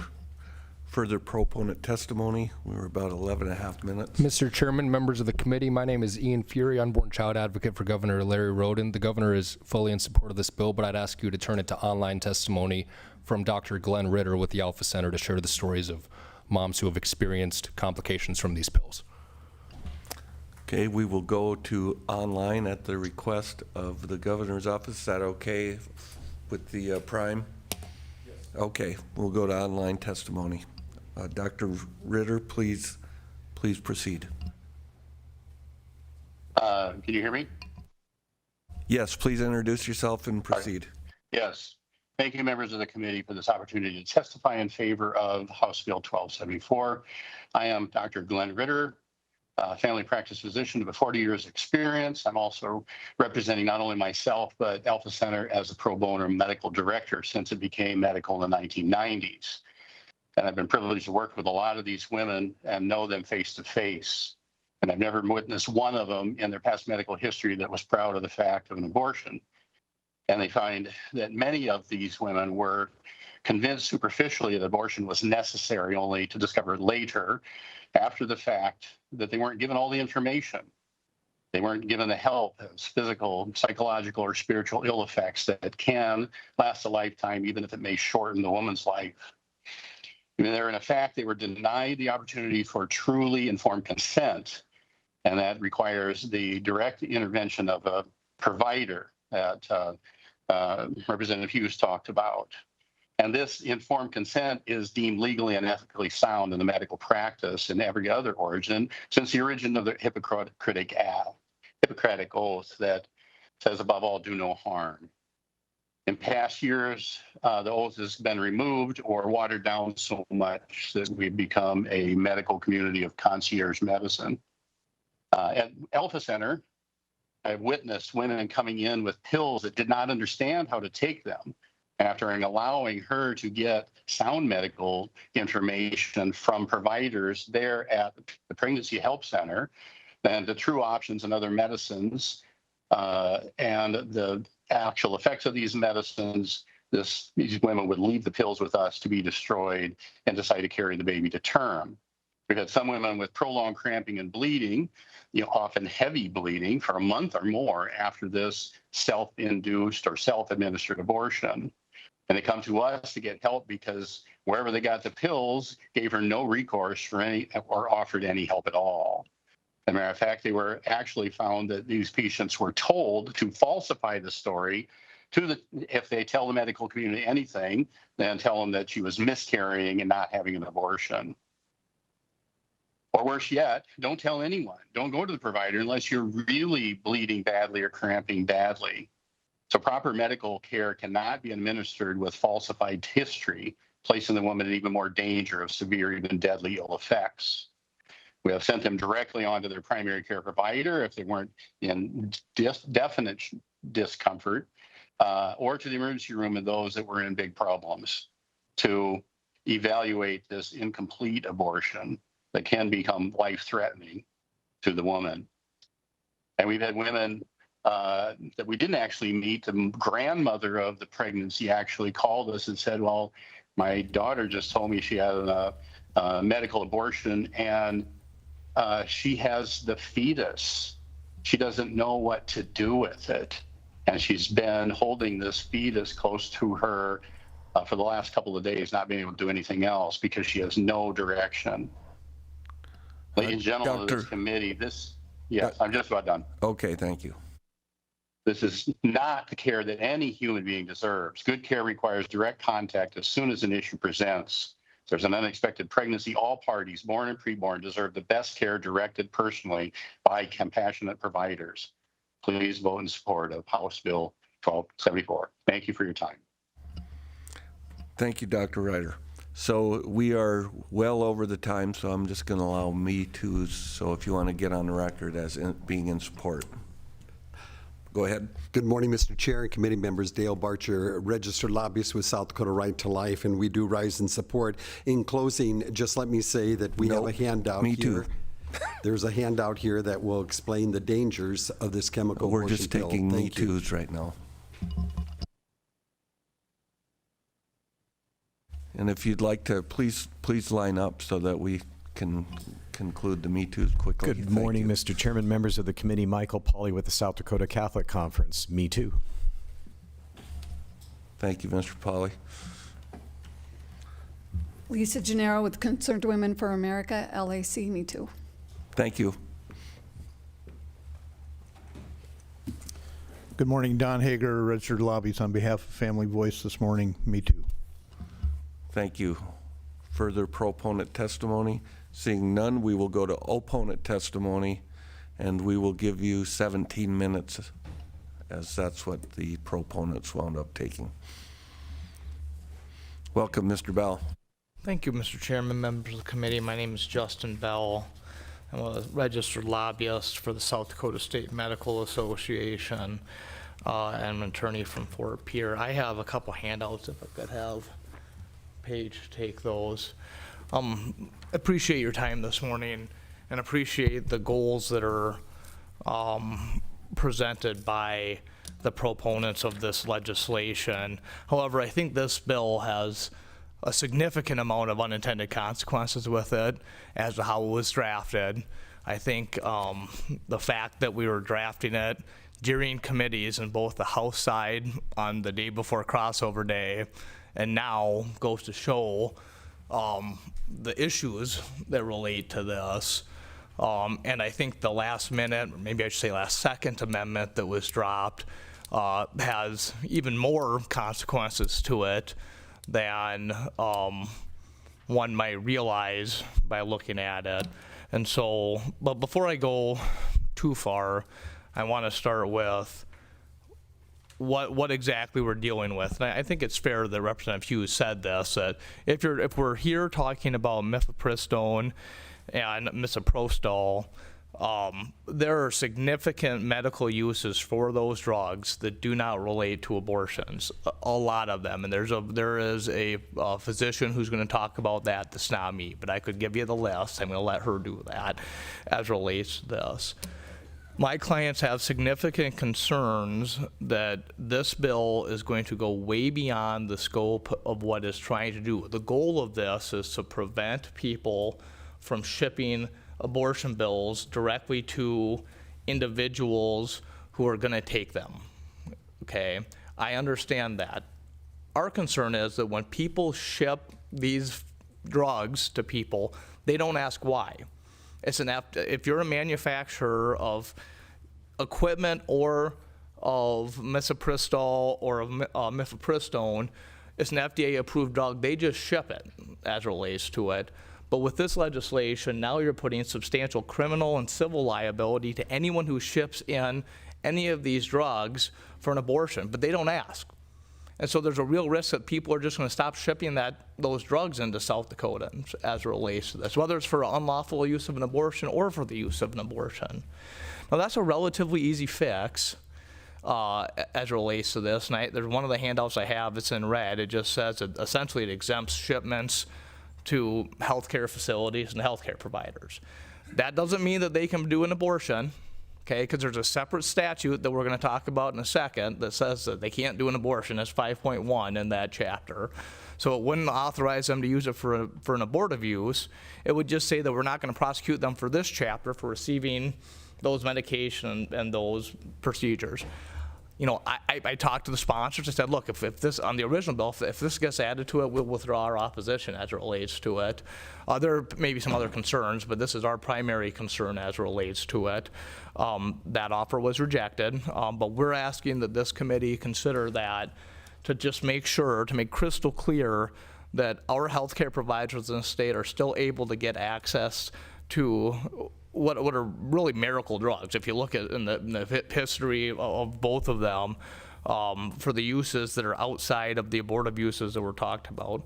Second, you know, the one thing that the Right to Life group and the Medical Association have always been in lockstep with. You know, there's not always agreement there, but we've always been in lockstep about the fact that we should not prosecute pregnant mothers for abortion. Okay, that's been their position. It was their position in House Bill 1212 this year.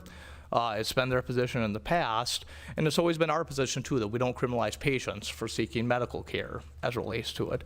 I have significant concerns that this bill still does that. Now, those concerns were shared based off the hog house that was dropped on the day before crossover day on the House side, and they made one change based off of that because it originally explicitly included solicitation as a crime, which would have made it a felony for a pregnant mother to seek an abortion medication.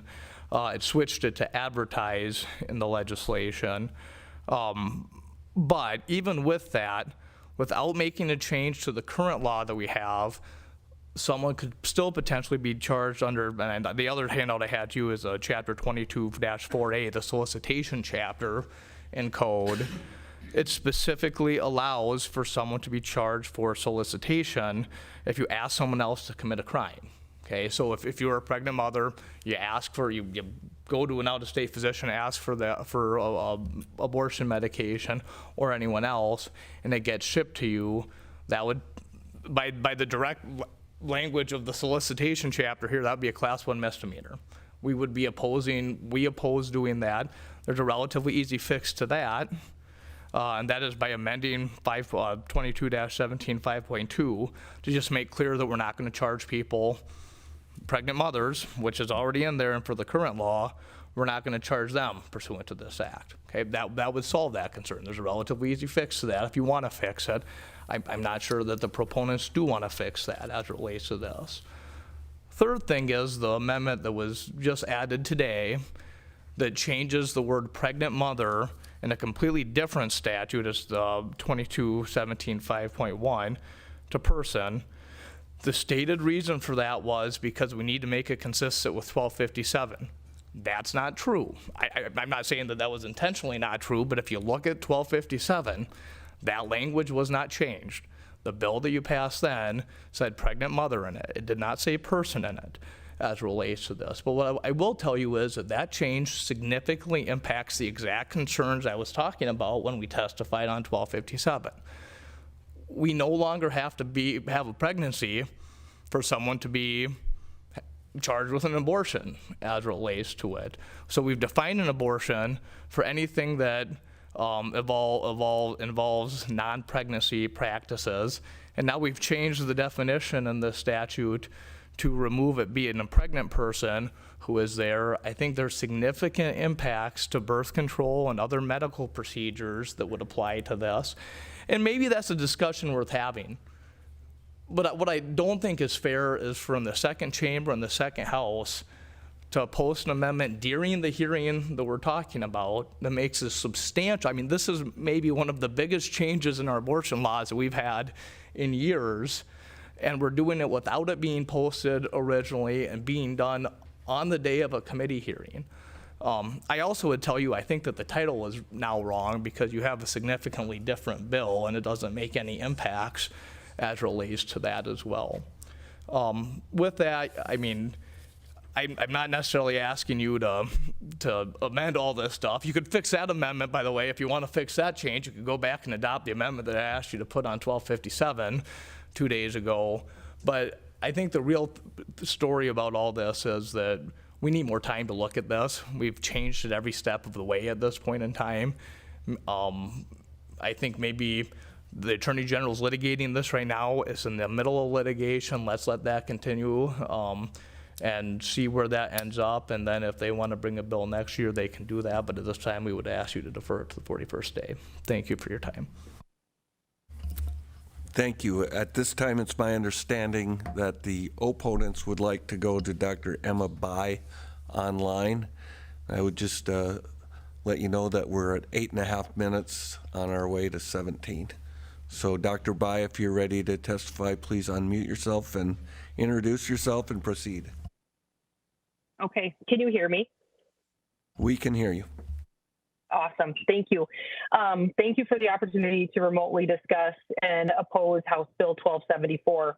I'm out outreach clinic today, or I would have been there in person. I'm Dr. Emma Bai. I'm an OBGYN and I practice in Yankton, and I do weekly outreach to Indian Health Services. I'm here testifying on my own behalf. The majority of my patients are rural, many traveling more than an hour to receive obstetric and gynecologic care in my practice.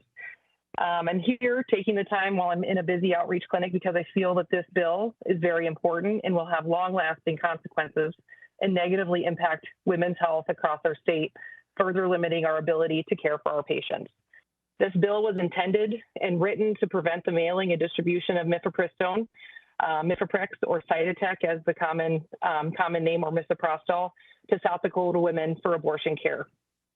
The hard part about this bill is that the language and the terminology within the bill is incredibly vague and frankly dangerous to current obstetric and gynecologic care as a whole. When we look specific at the language quoted within our bill today, it literally quotes, any article or thing designed, adapted, intended for producing an abortion, or instrument, substance, or drug, medicine, or thing. When I look at this language, I think this could incorporate a multitude of medications and instruments that I use on a daily basis in my OBGYN practice. All of these medications and instruments are used in abortion care, are also used in essential gynecologic care and procedures. I kind of want to walk you through an example. I want to walk you through my day just yesterday. Yesterday, I used every instrument and medication that is used in abortion care, both medical or surgical, and all of which were necessary gynecologic procedures that had nothing to do with an abortion. So yesterday over my noon hour, I did a procedure. I performed a lawful compassionate care procedure. I did a surgical dilation and curettage for a patient that experienced another heartbreaking miscarriage. That was just one example. Yesterday afternoon, again, I prescribed Cytotec to 2 other patients. This would again be a mailed abortion medication that is oftentimes used and would be further restricted under this bill. These patients were not having abortions. They're having upcoming in-office procedures with me. And this is a medication we use for cervical preparation for procedures to allow for more comfort and pain control during these procedures. I do this frequently. Last night, I delivered a baby while on call, and I had a postpartum hemorrhage. And again, I used Cytotec to help manage my postpartum hemorrhage. These are 4 scenarios in my last 24 hours while on call in my small rural obstetric clinic and gynecologic practice. These have all been lawful and necessary procedures in which I use Cytotec as just one example, and this will most definitely be on this list of restricted access and possible lawsuit if used. Even with our current laws, I currently have pharmacies in my own community denying Cytotec locally for miscarriage management until I can call and deliberately tell them this is for miscarriage management. No patient in anywhere in our state should be going through a devastating miscarriage and made to feel like they are a criminal or that they are doing something unlawful while getting treatment for a miscarriage.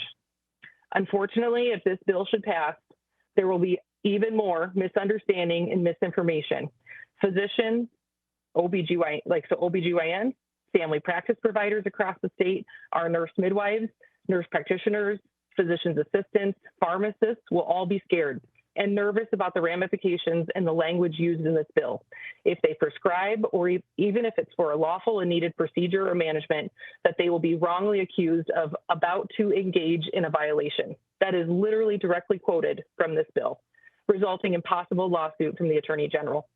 No one wants to be a victim to that scrutiny or risk their personal or professional lives that we have worked so hard to build. And the people who ultimately suffer are our patients. So far, my discussion has only focused on medication alone, even just Cytotec. But when we look at this bill, it incorporates everything. And so we are looking at potential instruments that are also used for abortions. And we use these every day for all of our gynecologic procedures. And yes, even if it's a possible abortion procedure that these instruments are used, we use them every day for necessary procedures.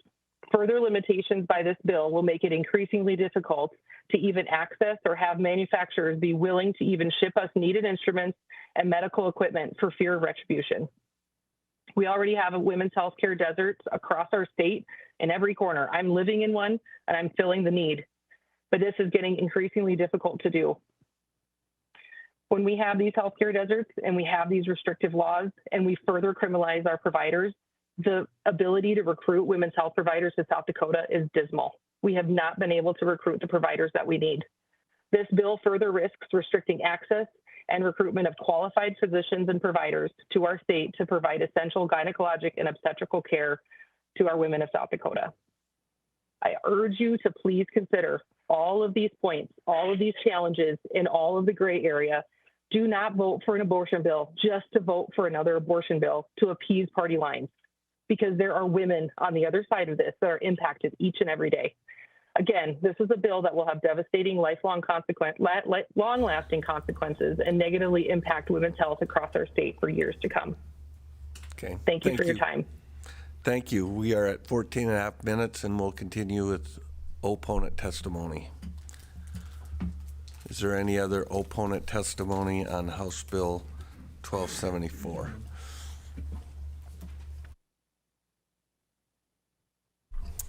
Good morning, Mr. Chair, Good members morning. of the committee. My name is Samantha Chapman. I represent the ACLU of South Dakota. We also rise in opposition to this bill for many of the same reasons previously stated by other opponents.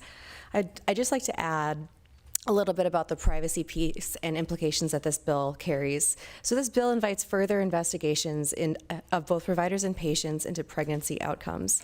Section 1 of the bill, I guess now Section 2, criminalizes advertising an item for purposes of an unlawful abortion or describing a product in a way calculated to lead another to use it for abortion. In order to prove that an individual knowingly acted for abortion purposes or that a product was advertised or described in a prohibitive way, the state would need evidence of intent and communication.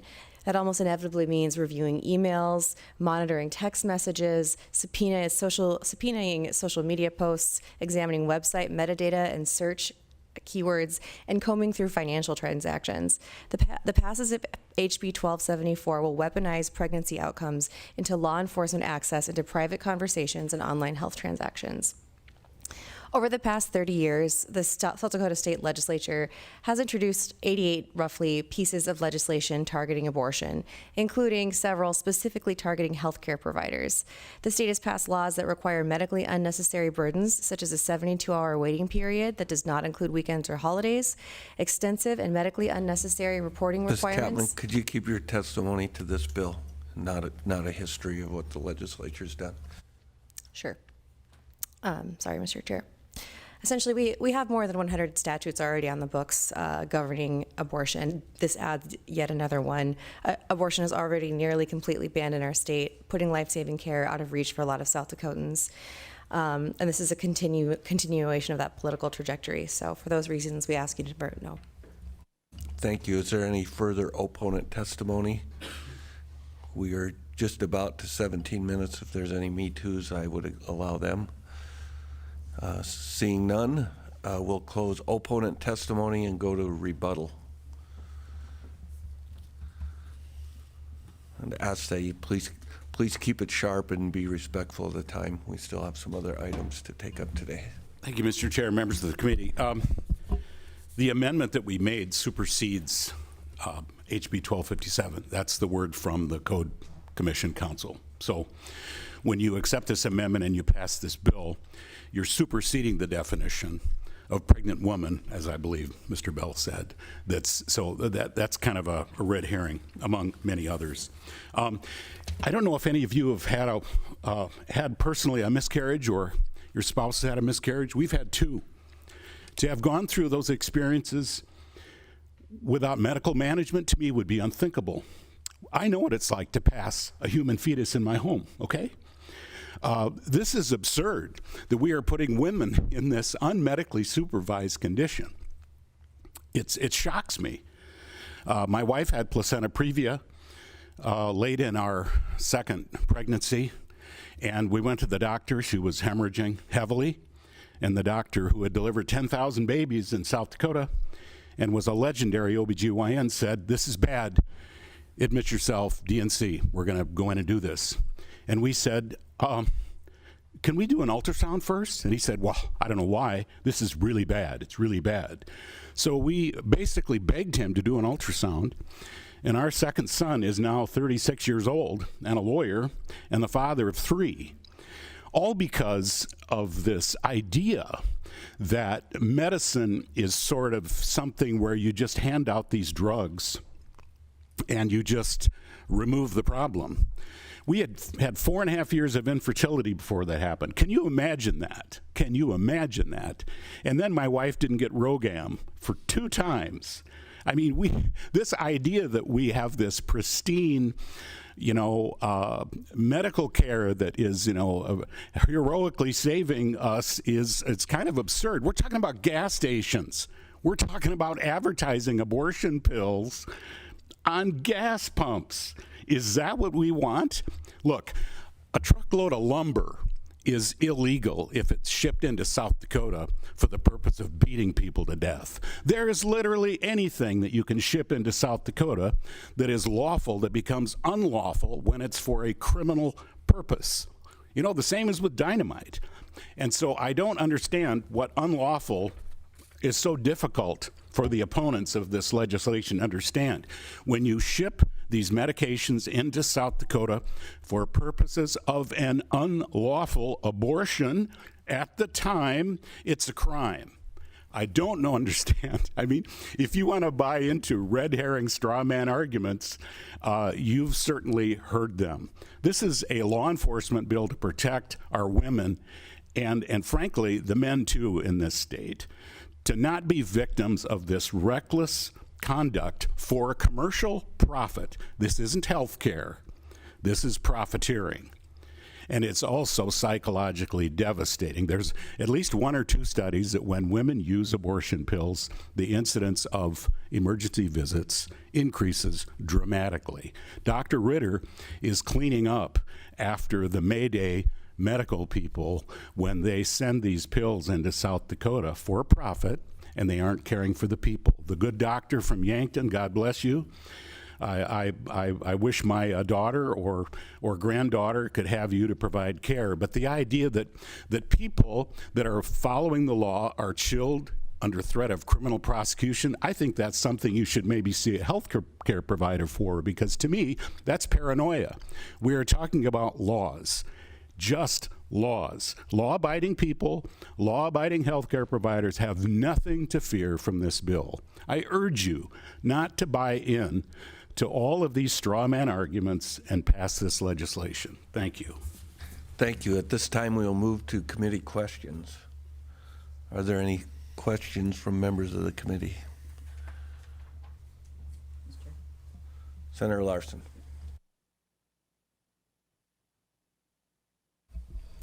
Let's see, question for Dr. Emma Bai. Are you still online, Dr. Bai? Yes, I am. Okay, proceed. Thank you. Dr. Bai, you mentioned a couple of specific scenarios that you've gone through in the past couple of days where you have been using these medications in question here on for such a wide variety of reasons. Can you describe over the last couple days, were this law to go into effect, how that would affect your day and the different situations that you've been through? Yeah, I'm happy to. I think in looking at how the bill is currently written, if I were going to, just for example, yesterday afternoon prescribing Cytotec, which again is used to ripen the cervix, it helps to provide anesthesia for intrauterine device placement, endometrial sampling. I sent it for both of those reasons yesterday. I would not have been able to get those medications for those patients. I'm already impacted by local pharmacies with our current legislation and getting miscarriage management completed for patients when trying to prescribe Cytotec. This will be even further limited if this bill passes, and I'll have to make even more additional phone calls justifying why these medications are being used when they're being used in a completely lawful and evidence-based manner. Thank you. Follow-up? Yes, go ahead. Thank you for that. I appreciate hearing that. If this bill were to pass, if say a minor approached you with their parents with an unwanted pregnancy, would the minor be able, I mean, maybe I can also ask this to a couple other people, but from your understanding, would the minor be potentially guilty of the Class 6 felony? Would the parents be guilty or possibly guilty, and or would you be guilty? I'm wondering what, in your mind as a doctor, you would perceive as being illegal or not. I think that's the hard part with this bill, is that it's really vague. And I think in this situation, it's literally listed. It could be even before the crime is actually committed. They could be, accused of a lawsuit from the Attorney General. I think myself, I could be convicted or named. I think the parents could be potentially named. I think the minor might be protected under state lawsuit, but again, I'd have to look that up. But I would assume in this situation, if anything were acted on, myself and those parents could potentially be wrongfully accused, even if there was nothing that was done to intervene in that pregnancy. And that's the difficulty. It is so vague. Thank you. Quest, can I have a follow-up? Can I ask a question to Mr. Justin Bell from the South Dakota State Medical Association? And just while you're coming up here, I have the same question. In the scenario of a minor who's pregnant, unwanted leave, whether that's consensual, rape, incest, or whatever, if that person approaches their parents and then goes into a clinic to seek a doctor, who is guilty of what in that kind of a scenario? Mr. Chairman. Yes, go ahead. Justin Bell, I'm a registered lobbyist for South Dakota State Medical Association. Senator, it would kind of depend on the circumstances of the situation. If a physician in state prescribed something for the purposes of an abortion, the physician would be guilty of a Class 6 felony. If it was a physician out of state, which is what I think the goal of the legislation is, that person would be guilty of a Class 6 felony. Both of those currently, under this bill dies, they also would be guilty of a Class 6 felony. This bill doesn't change that. I think the Attorney General would say this maybe makes it easier to prosecute, but it would be a felony nonetheless, and that's the position he's taken in several court cases, and I think would agree with that, but you'd have to ask him. As relates to the pregnant person, well, let's start with the parent. If the parent was involved, that's a more difficult question, but this language is so broad that if the parent referenced that they should go do this or do that, I think arguably they could be guilty of a Class 6 felony for it. Certainly they would be involved or probably guilty of soliciting, maybe, but as it relates to the minor, and that's probably that's what I was talking about before, unless you adopt an amendment to explicitly say that this act is protected by the same protection that we give to the Section 5.1, it's my belief that technically the minor is guilty of solicitation of the felony under this act and would be guilty of a Class 1 misdemeanor, which would be charged in juvenile court, so it would be a delinquency petition, not a criminal action, but they would be charged with that. Same would be true whether or not you're a minor or an adult. And then there's the civil penalties along with it. Thank you. I have a question. I would like the Attorney General to come and address that issue.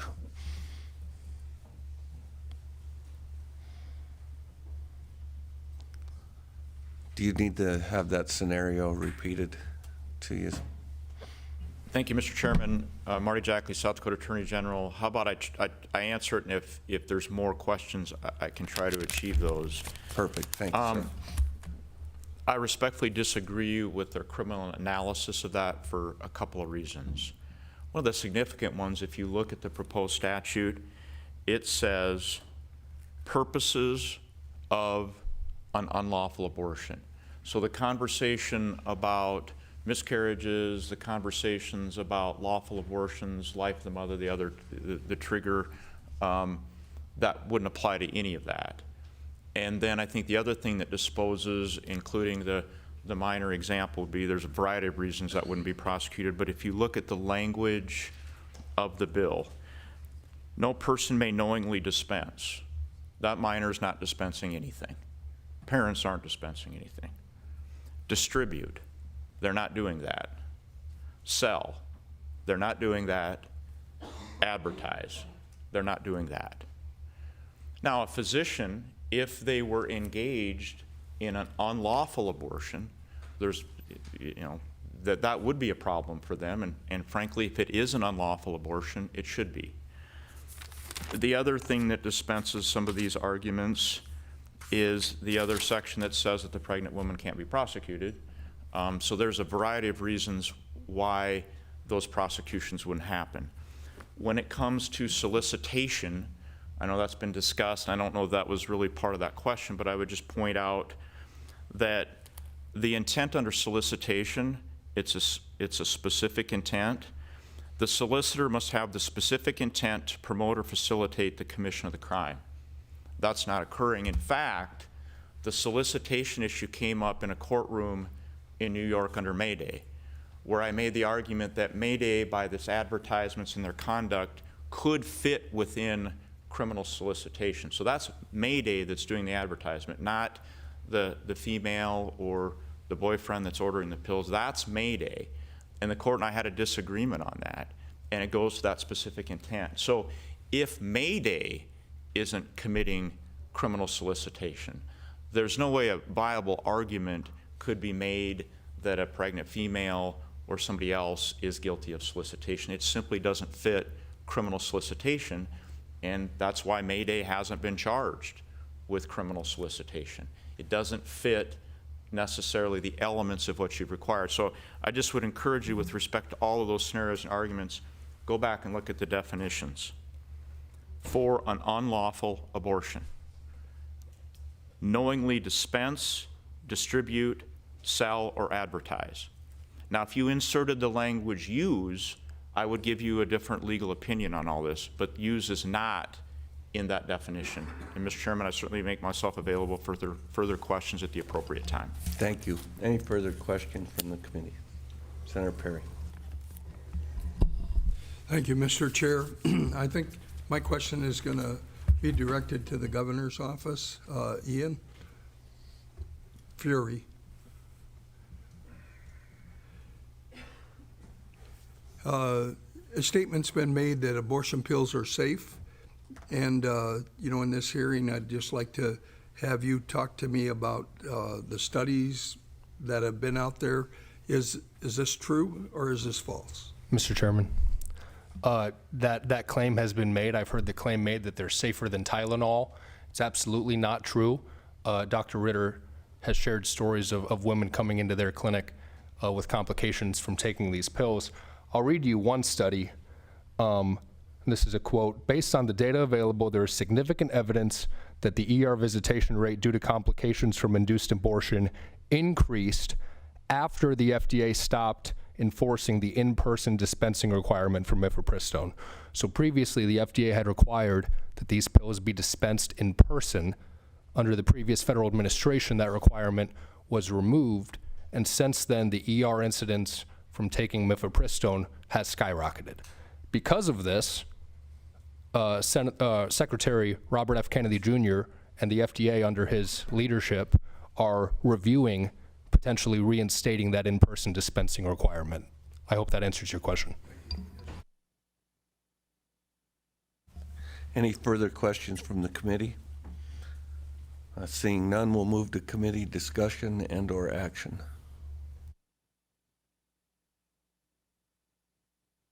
Sure. Senator Larson. I would move this to the 41st day. We have a 41st day motion by Senator Larson. That motion having failed to receive a second, going once, twice, has failed for lack of a second. Mr. Chair. Senator Perry. Instead of discussion, to go to do pass for this bill. Second. The do pass motion from Senator Perry, second from Senator Pischke. Any discussion on that motion? Obviously, this is an issue that everyone is interested in, and it's very important, and I think that we need to move forward. House Bill 1274 is the right bill at this time. As amended. As amended. Senator Larson. Well, I'll be resisting this motion. I feel like our medical community has spoken. I feel like this just adds uncertainty into very difficult scenarios. I know the good representative has talked about his miscarriage. I can talk about my 2 miscarriages. And yes, I also had 2. Yes, thank you. I had them and took this medicine as well. So this is a very personal issue, and it should be left to patients and doctors and not the government. Thank you. Further comments on the motion? Seeing none, the motion is due pass by Senator Perry, second by Senator Pischke. Secretary, please call the roll. Senator Dybert. Aye. Jensen. Aye. Carr. Aye. Kolbeck. Larson. No. Pischke. Aye. Voigt. Aye. Perry. Aye. Melhoff. Aye. Mr. Chairman, we have 8 ayes, 1 nay. House Bill 1274 as amended, having received a majority of the votes on the due pass motion, is hereby passed. Senator Carr, are you preparing to give proponent testimony? Yes, I would. Up next, we have House Bill 1215 to authorize counties and municipalities to issue a license for a cigar bar.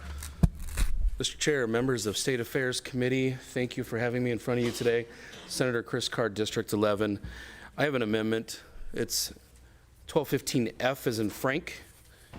I'd like to move 1215F. Second. A motion by Senator Perry, second by Senator Dybert to move 1215F. All in favor of the motion say aye. Aye. Opposed, the same. Motion carried. The bill is amended. Thank you. I'm going to just talk about House Bill 1215 as it's been amended.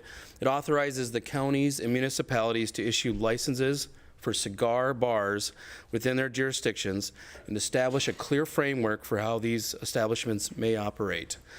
The amendment made a few key adjustments. Most notably, it removes the population-based cap on the number of licenses that may be issued. Instead, it allows the local government to determine how many cigar bar licenses are appropriate for their community. So it keeps that decision where it should be, local control. The bill requires applicants to go through the same public hearing process used for on-sale alcohol licenses and sets operational standards. Establishments must have a humidor, operate in a fully enclosed space with proper ventilation, and generate at least 10% of the revenue from cigar sales. This legislation also creates a limited exception for the smoke-free law, so cigars purchased on the premise may be smoked within that cigar license bar. So the amendment, it simplifies compliance by requiring established to maintain the records demonstrating cigar sales that they're meeting the 10% threshold, rather than submitting those annual reports to the Department of Revenue and bogging down that department. Finally, I just want to add, it provides the enforcement authority to the counties and municipalities, including the ability to suspend, revoke a license if the requirements are not met. It provides structure, local control, and clear standards for cigar bar licensing. I ask respectfully for your consideration. Thank you. Further proponent testimony on House Bill 1215. Welcome, Representative Mortensen. Good morning, Mr. Chairman and members of the Senate State Affairs Committee. My name is Will Mortensen. I represent District 24, which you are sitting in. This bill, actually, has the amendment been put on yet? Yes. Okay, good. So I'll speak to that as amended. You know, it's really where freedom meets local control. This is kind of a fun one. I want to give a little bit of historical background on how we got here, because I think it informs what we're doing, which is in 2009, that smoking ban went into effect and grandfathered in 3 establishments that are operating under the laws we're talking about today. Enclosed walls, humidors, 10% of gross revenue. We're keeping those the same, but expanding that local control and freedom for those folks across the entire state. I think it is, the reason this bill is like 2 pages and not 10, because there's always in this body, there's always the incentive or the pressure to, well, let's try to solve this problem, or how is this going to work? This bill is short because we leave that to the cities. We leave that to the counties. We leave that to the folks who are actually making this decision whether they want it or not. It might be that none do. It's entirely up to them. It's a good bill. I'd ask for your favorable consideration. Thank you. Further proponent testimony on House Bill 1215. Welcome, Mr. Hager. I like your hair. I can't believe I'm speechless here. I'm hairless and speechless.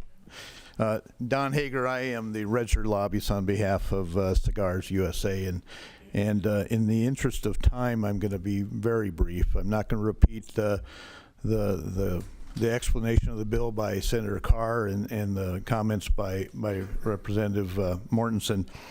I'm just going to share a little history. In Sioux Falls, we had cigar factories, and we produced over 1 million cigars from the late 1800s to the 1920s. So I thought you might be just interested in a little trivia there. But now here's the reason why we should pass this bill. And those of you who know me know that sometimes I'll quote from Princess Bride. Well, I'm not going to quote from Princess Bride today, but I am going to quote a well-known actress named Demi Moore. This is how she describes a cigar. There's something about smoking a cigar that feels like a celebration. It's like a fine wine. There's a quality, a workmanship, and a passion that goes into the smoking of a fine cigar. And because of that, I'm going to ask you to pass this bill. Thank you. Thank you, Mr. Hager. Further proponent testimony on House Bill 1215 as amended. Good morning, Mr. Chair, members of the committee. I'm Sam Madsen. I'm a registered lobbyist for the South Dakota Association of County Officials. We too rise in support of House Bill 1215. We think it's a textbook local control bill, and for that we would urge your passing. Thank you. Thank you. Is there any further proponent testimony? Seeing none, there's no one online, is there? Nope. We will move to opponent testimony on 1215. Good morning, just barely. Good morning, Mr. Chairman, members of the committee. Jennifer Stalley. I'm here on behalf of both the American Cancer Society and the American Heart Association to ask you to oppose House Bill 1215. And I just share, Representative Mortensen talked about the history of the smoke-free law. Both of those organizations were key in the passage of it, and were key in the exemption that's in the current law right now. I will tell you very candidly that that exemption was aimed at the one cigar bar that was in operation, to our knowledge, at the time that the law passed. It has been disheartening to know during the journey of this legislative session and this bill that apparently that institution has not even complied with the law as it sets right now, because they haven't been filing annual reports. I'm not aware of who the other two are, but I don't believe that they were in for the exemption when that happened. That said, I would tell you that we see this as an expansion of smoking. I understand the nuance between cigarettes and cigars. I certainly don't want to dispute that. But at the end of the day, the smoke-free law was intended to make sure that there are smoke-free places and that we don't have questions about where that law is enforced or not enforced. I do appreciate that the sponsors in the original version of the bill kept the language very similar to what the current exemption is. I see now that in this exemption we're changing the size of the cigar ring. I would just point out that these incremental chipping away at the smoke-free law, I would expect that we'll start to see more of that. This is, in my opinion, the proverbial camel's nose under the tent, because just in the time this bill has been in this body, the House approved it as one license per municipality based on population and county, and now it sits before you saying it's an unfettered number to be determined by the local government. I understand the appeal of local regulation of things, but I would also just point your attention to SDCL 3446-6, which says that the legislature is the sole regulator of tobacco. And so if we're going to go down the path of allowing local governments to regulate cigar bars, I certainly hope that there will be an appetite for having a conversation about local control of other tobacco regulation in the future. With that, I would ask you to oppose the bill. Thank you. Thank you. Is there further opponent testimony to House Bill 1215? Seeing none, we'll go to rebuttal. Senator Chris Carr, District 11. Thank you, Mr. Chair and members.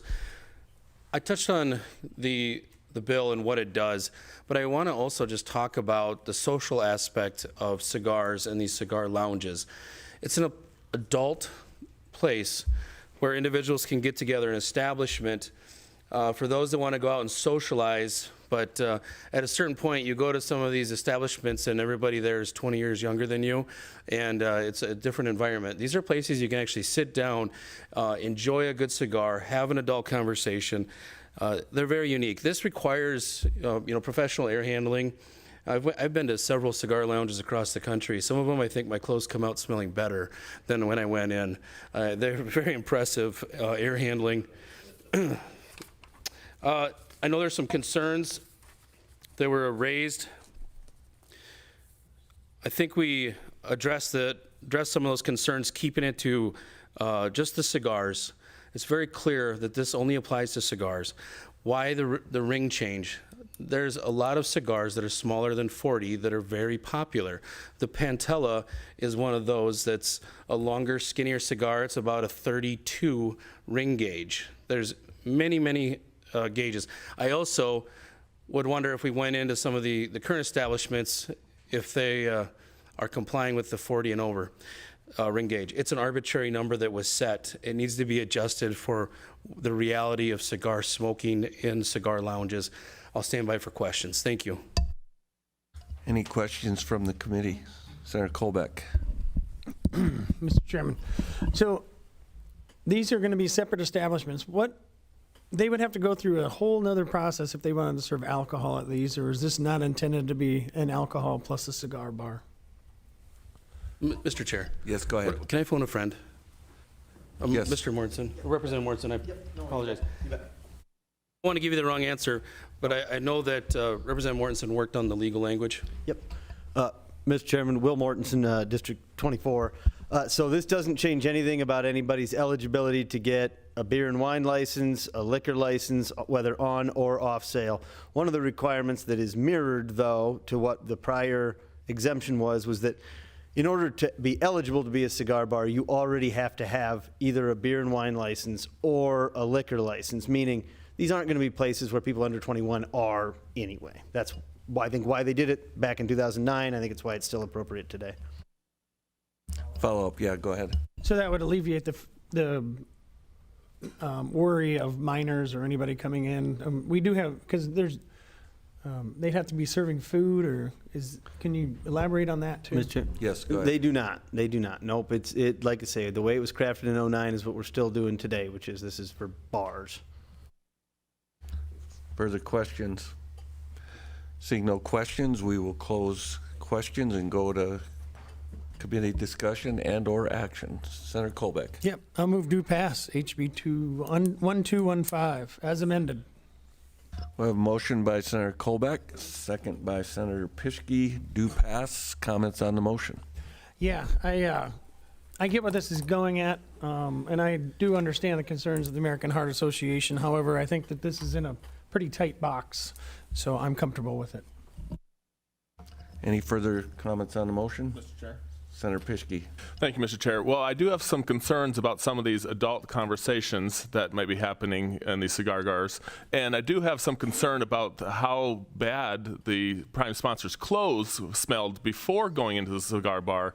But besides that, I think it's probably some good legislation, and I think we should move forward. Inconceivable. Any further comments? Seeing none, we will, the motion is due pass by Senator Colbeck, second by Senator Pischke.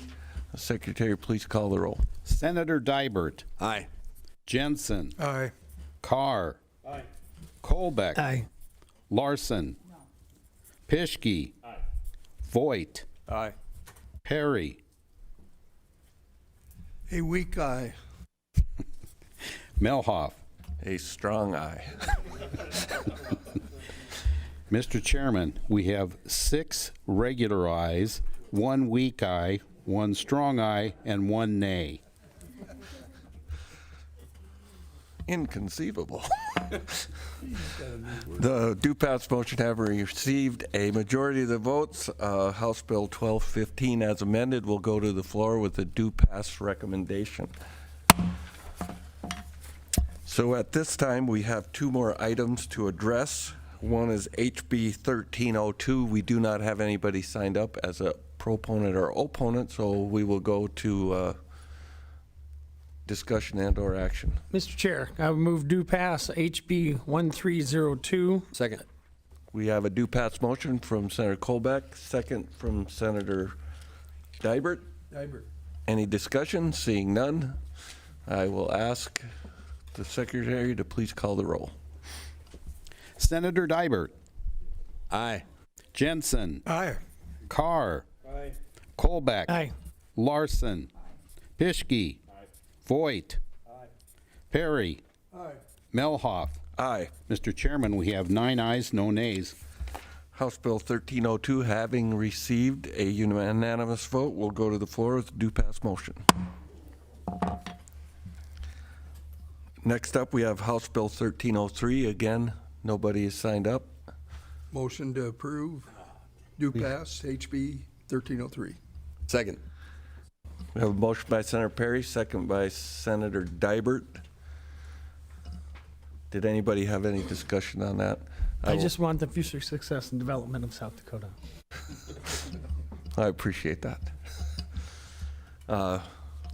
At this time, seeing no further comments, I'll ask the secretary, please call the motion, or call the roll.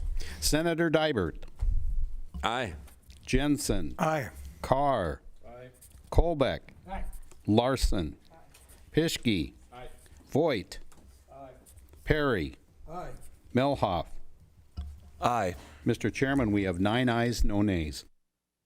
House Bill 1303, having received a unanimous vote, is hereby deemed passed. We'll go to the floor with the due pass motion, and that concludes our business for this session.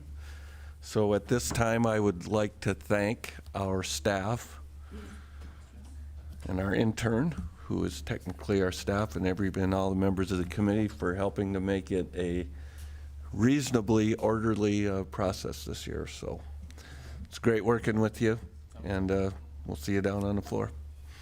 Any other comments before we adjourn? Mr. Chair. Yes. One of the things that is very important, I don't think you used the word incredible, but I'll use the word incredible. You've done a great job as our leader. We appreciate you, and I know that you're not one that looks for accolades, but you get them anyway, because you are making things happen. Thank you, sir. Thank you, Senator Perry. Senator Dibert. I would move to adjourn. We have motion to adjourn by Dibert, second by Pischke. All in favor say aye. Aye. Opposed, same. We are adjourned.